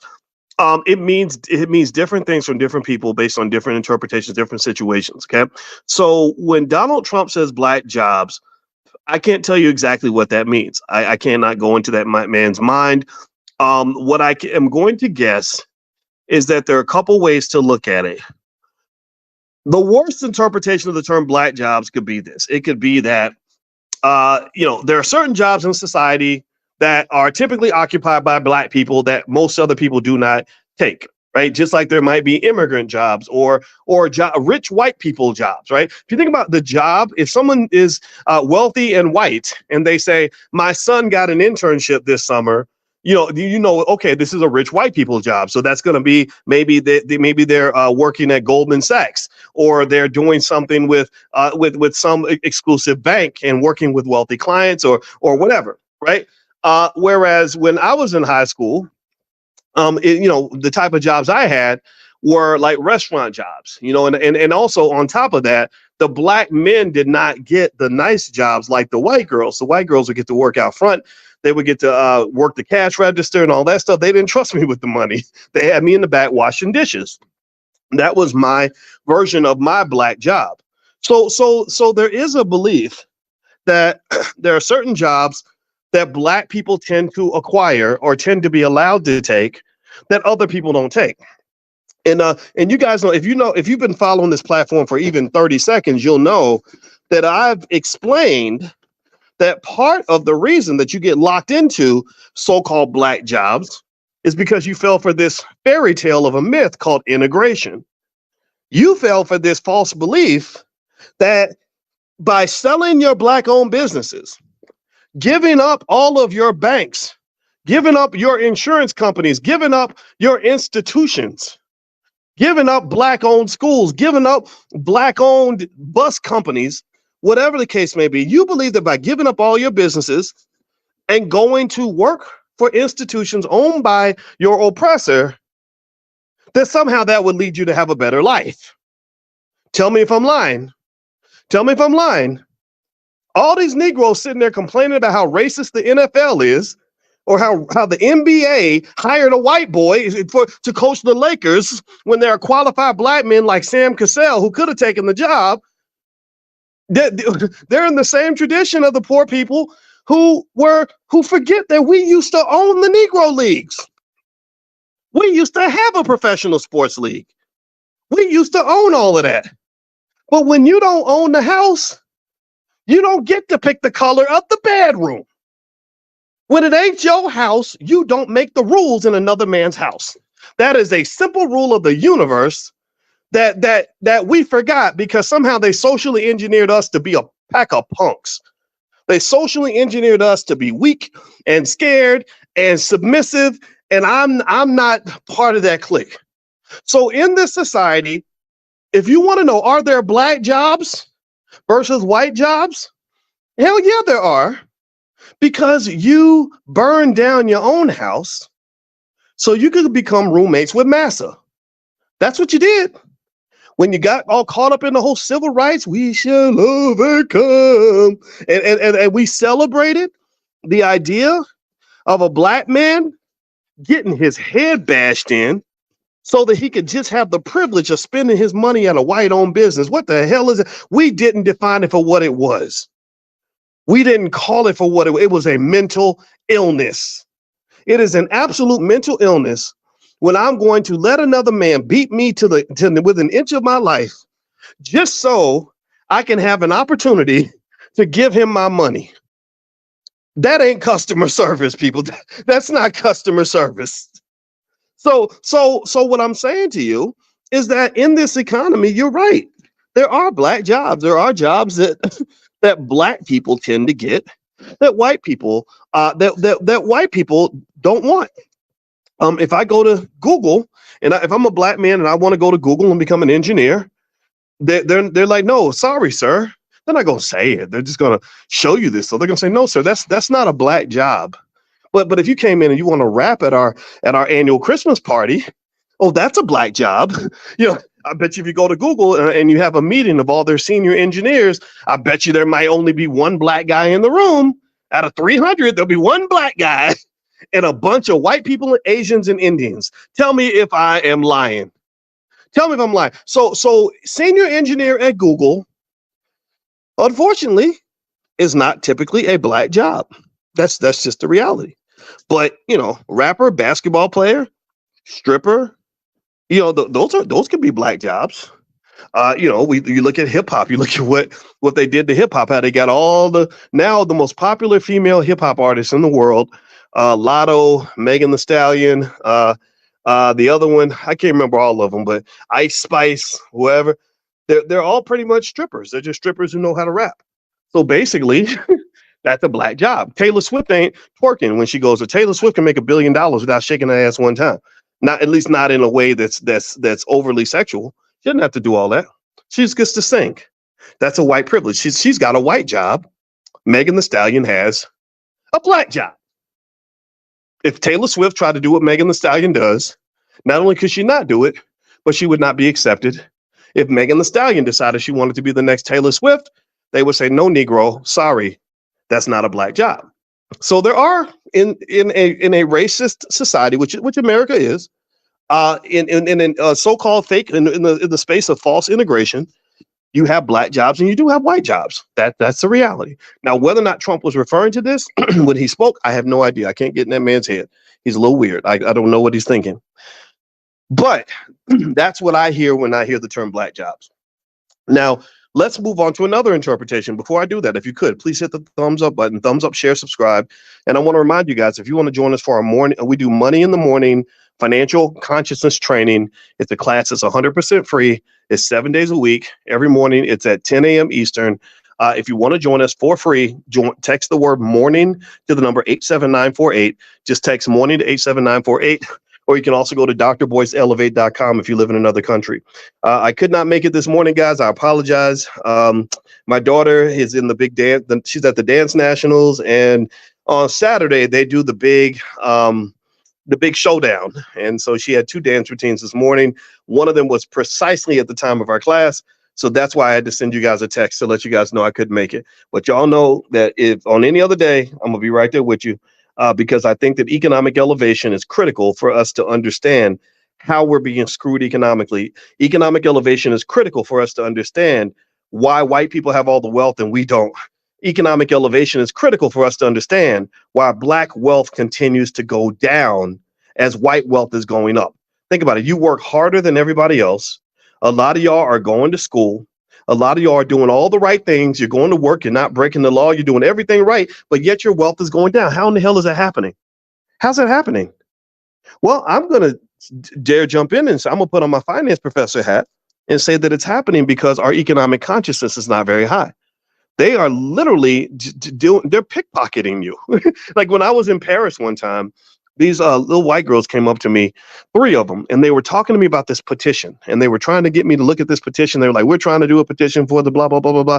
And as the girl's talking to me, and she's telling me about this petition, another lady comes up, and another lady's like, she starts yelling and screaming in French. She's like, I don't know, I don't know if I failed French class, but it's like, avec moi, ce soir.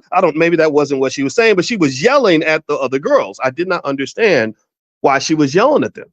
She was screaming and hollering, and the girls started yelling back, and it became like this big old fight. It was like French white women fighting around me, and I was just standing there, right? So let me tell you what was going on. So the lady then explained to me why she was yelling. She said, while they had your attention, they were pickpocketing you. I said, they were? I said, they can't do that to me. Dude, I'm from the hood. What you talking about? You ain't no white woman gonna pickpocket me. Not me, right? So literally that's what was going on. So there's a point to this, I promise you. So here's the point. Sometimes There are people who want to extract things from you, who will distract you. They will steal your consciousness. They will get you to be conscious of one thing and be unconscious about another thing. And all the while, they'll be pickpocketing you. So, my argument, and I hope that you'll hear this, let me know if you're getting what I'm saying, is that Black wealth is being pickpocketed from our people, from our community, because our economic consciousness is not where it needs to be. So when somebody says a term Black jobs, and all we can do is sit there and get mad because we don't understand what a Black job is, or we think it's racist to say Black jobs, I really think that you want to go deeper than that.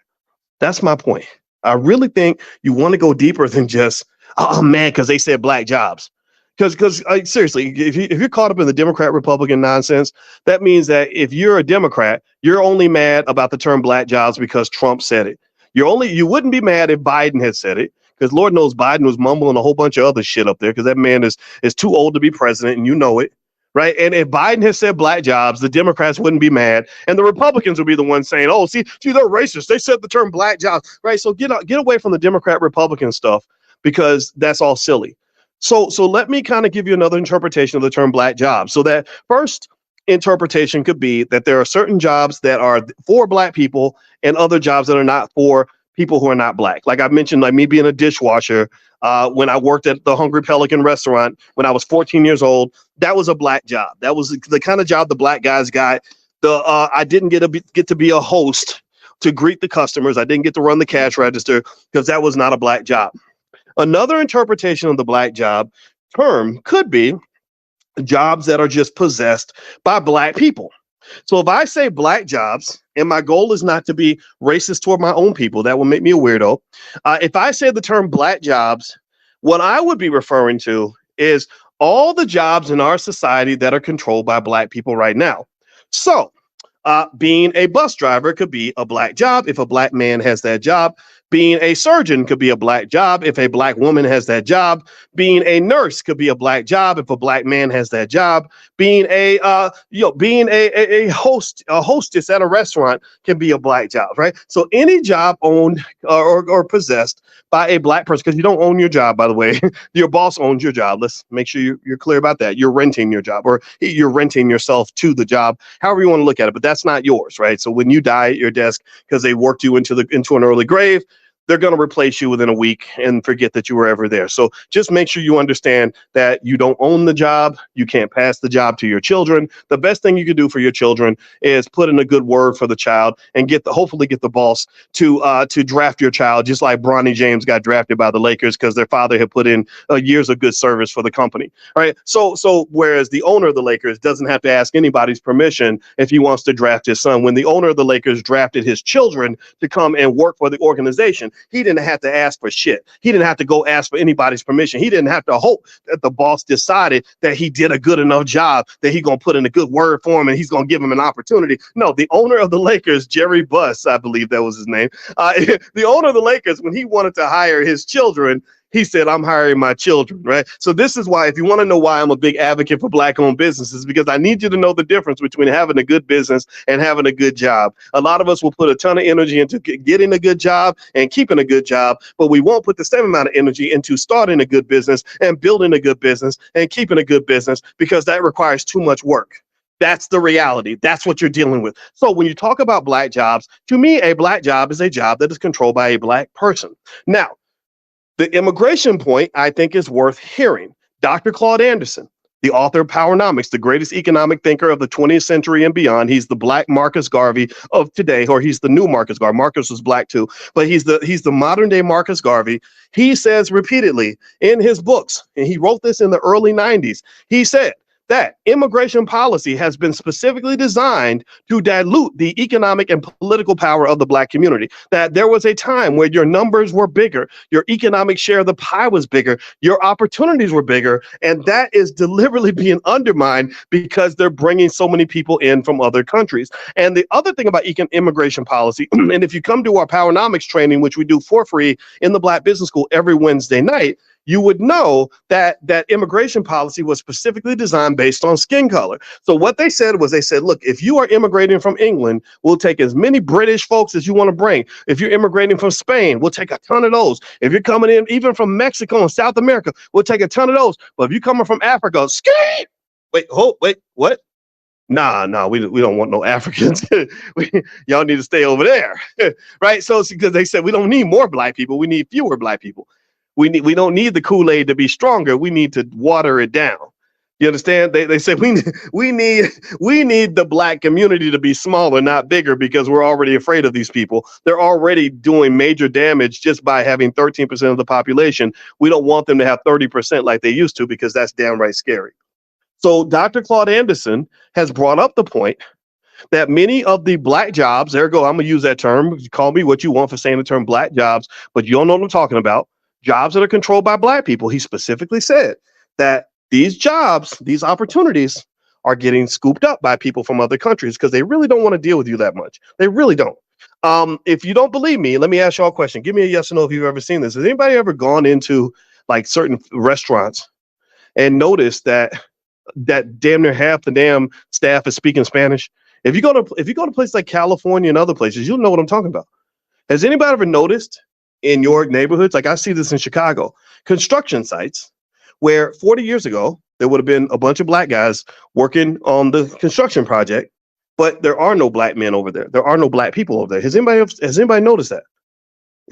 I know I see it. I see it all the time.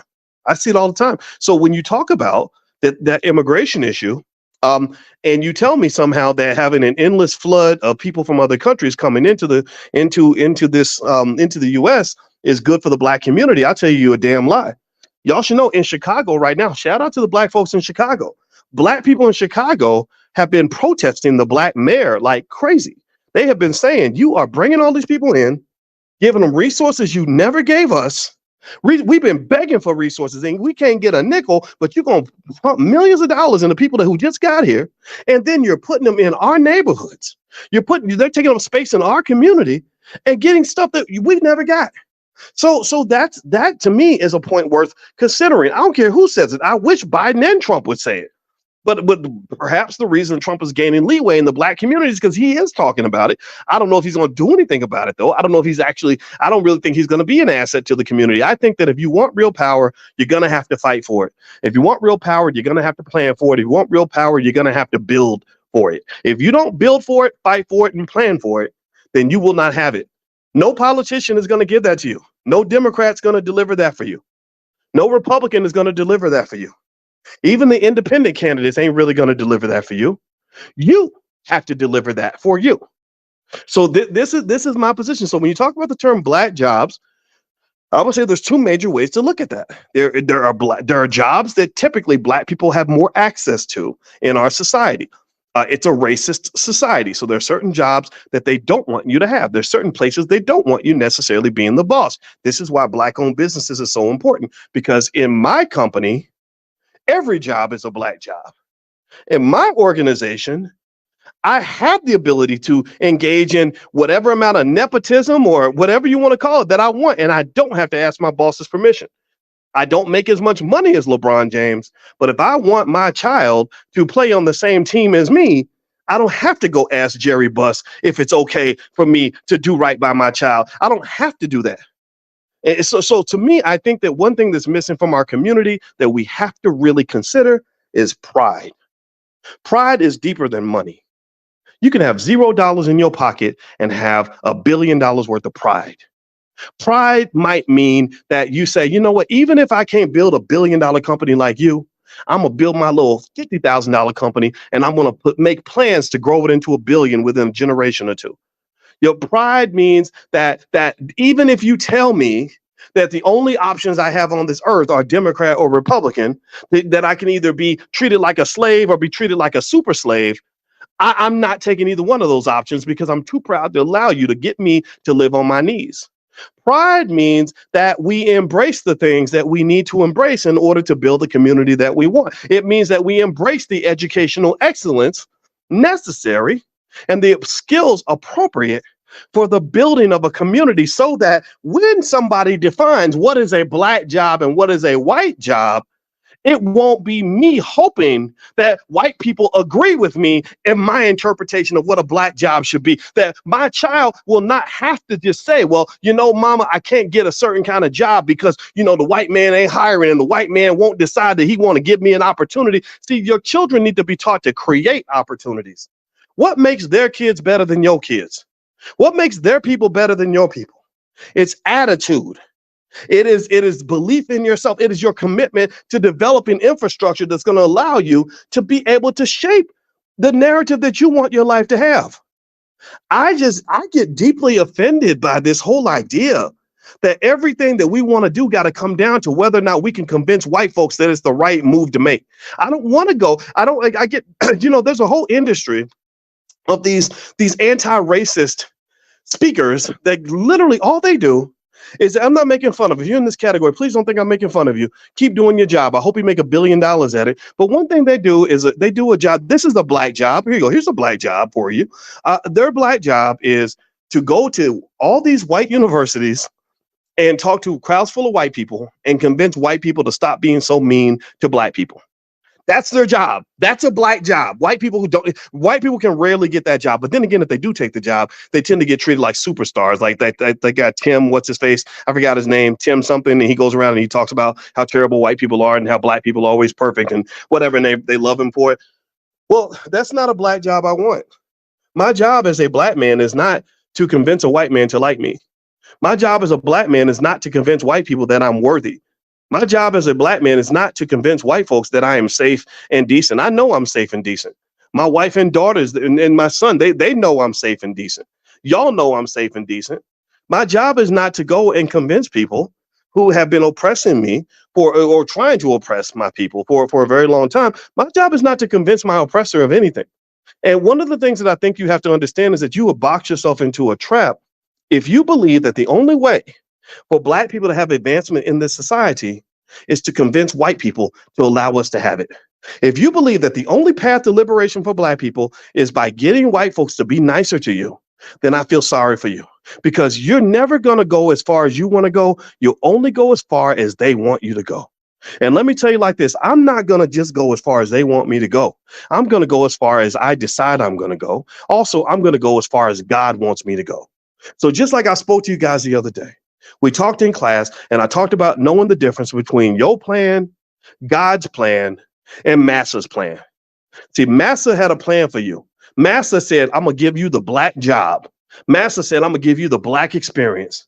Massa said, I'm going to give you the black culture. And then you're going to spend your whole life muddled, swimming in the mud, living in the dirt, starting from the bottom. Now you're here. Hoping and praying, stressing out, begging for opportunities, sad when they don't come, like crying and over microaggressions and mistreatment, and constantly feeling bad about life because somebody else is deciding whether you even have the right to be happy. Fuck that. Nobody has the right to decide if you're going to be happy and fulfilled. But that's Massa's plan. I'm going to keep these Negroes in a fishbowl and make sure that I decide what options they're going to have. I decide if they get to have a good day or a bad day. I decide if they're going to be successful or not successful. I decide if they're going to have high self-esteem or low self-esteem. That is nonsense. Who told you that that's the right way to live? That's Massa's plan.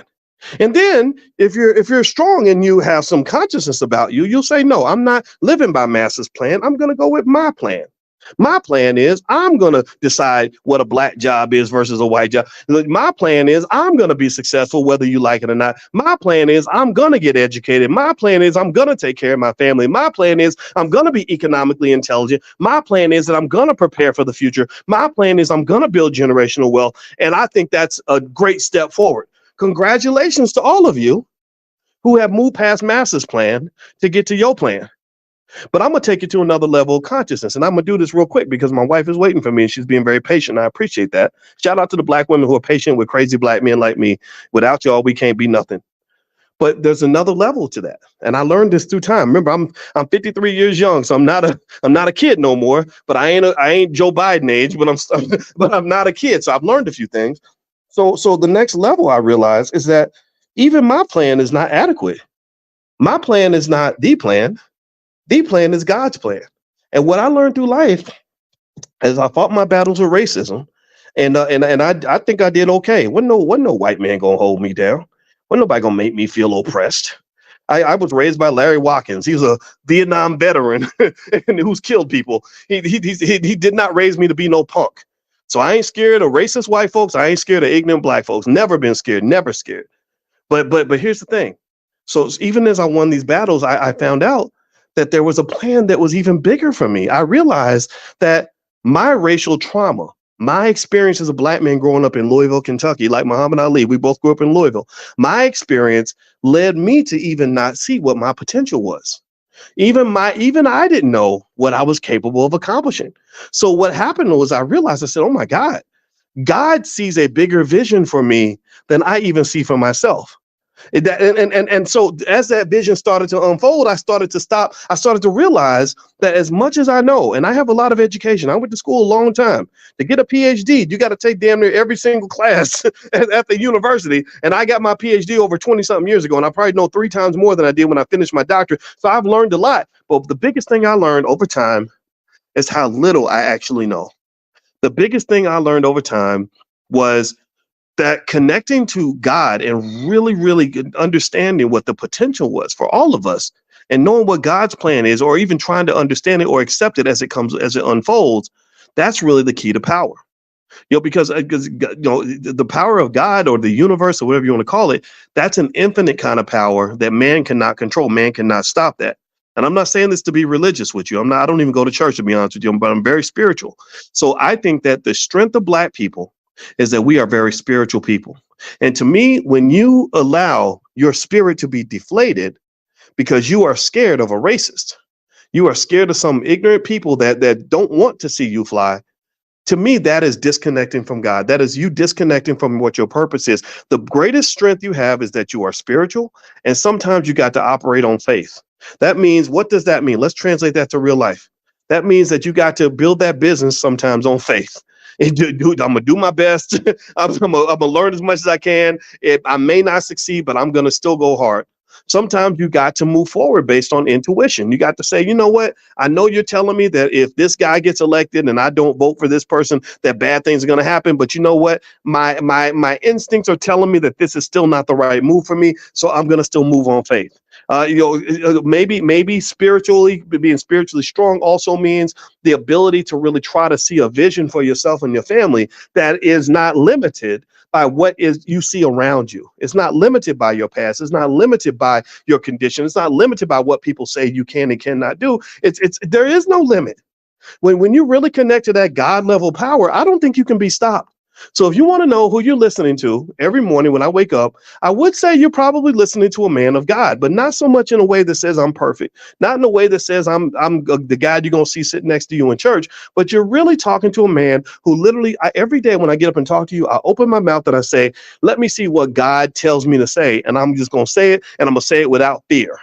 I'm moving forward without fear. And I think that if we move forward without fear, you won't fall for all this Democrat Republican nonsense. You won't get caught up in what a white man has to say about you. You won't feel like your whole destiny and all your potential is put in some sort of bottle that was shaped by your oppressor. You'll know that the sky is the limit for anybody who truly moves forward on faith. So that's what I believe. That's what I think. So when you talk to me about black jobs versus white jobs, there's different ways to talk about that term and what that might mean. And certainly black economics is critically important. But I just encourage you, let go of the low self-esteem, low vibrational thinking.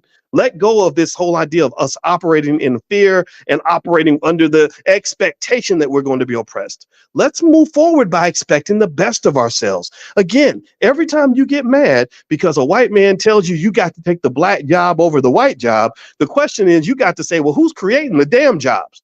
Who's the job creator? I don't want to be the job seeker. I want to be the job creator. I don't want my children limited in a world where they believe, well, there's black jobs and there's white jobs. And Mr. Charlie going to decide who gets the black job and who get the white job because he a Democrat and we the Democrats and the Republicans. I don't want my kids living in that world. I want my kids knowing that any job is a black job if they want it to be. I don't want my kids thinking like, oh gosh, I hope somebody helps give me an opportunity. I want my kids to sitting back like Jerry Buss at the Lakers saying, I wonder if I'm going to give somebody an opportunity today. So this is a mindset. This does not have to do with how much wealth you have. It does not have to do with how long you went to school. Sometimes going to school too long can limit your thinking. Sometimes having wealth can make you just into a bigger slave. LeBron James is worth damn near $1 billion. And it's unfortunate that he, as wealthy and powerful as he is, still had to ask Jerry Buss's permission for them to draft his son. And the world I dream of is a world where LeBron owns the team and he drafts his own son and ain't got to ask nobody for nothing. Because remember, Jerry Buss did not have to ask for anybody's permission to bring his children on board. Am I right or am I right? Because from what I understand, he got his whole damn family working up in that front office, and he didn't have to go ask LeBron for nothing. So that's a hierarchy, people. That is so LeBron has the black job, Jerry Buss has the white job. It's just LeBron's black job happens to pay a lot of money. His job is to be 6'8", 240 pounds with a 35-inch vertical. That's the black job. Jerry Buss's job was to sit back and raise a bunch of money and own a team so that he gets to make all the decisions. That's what a black job and a white job looks like. That's all I got to say. I'm getting out of here, guys. Thank you so much for listening. If you want to join us for our financial consciousness training that we do every single morning, it's a private Zoom. You can come in and just get your batteries charged for the day on what your economic plan is going to be. Just text the word morning, MORNING, to 87948. The number's on the screen. Text morning to 87948. Also, this podcast is on Spotify. I have other podcasts on Spotify. One is called Dr. Boyce Daily Stock Market, where I give regular updates on the stock market. I let you know stocks that I like, stocks that I'm buying, things like that. And in addition to that, last but not least, I hope you will join us at the All Black National Convention. The All Black National Convention takes place in Chicago, Illinois this year, October 25th through the 27th. And that is where we solve our own problems. We work together with the best Black scientists, engineers, researchers, teachers, scholars, thinkers, medical doctors, attorneys, etc., and we solve our own problems. So if you are into that kind of thing and you want to be in a space where the energy is very, very positive, join us in Chicago. You can go to allblacknationalconvention.com. That's allblacknationalconvention.com. Brother Nuri Muhammad is our keynote speaker this year, along with Lamar Tyler, who is the Black millionaire maker. And we also have lots of therapists that are coming, lots of professionals from all different backgrounds, real estate experts, crypto experts, stock market investing experts. Constance Carter, who's a real estate genius, is going to be there. So we're going to have a lot of great people there. So I hope you'll join us. Just go to allblacknationalconvention.com. You can learn more. Have a good day, everybody. And my wife is probably, I got to go apologize to my wife now because I asked her for 10 more minutes and I took like 30 or 40. So let me go make it up to her and I'll talk to you guys soon. Love you. Peace.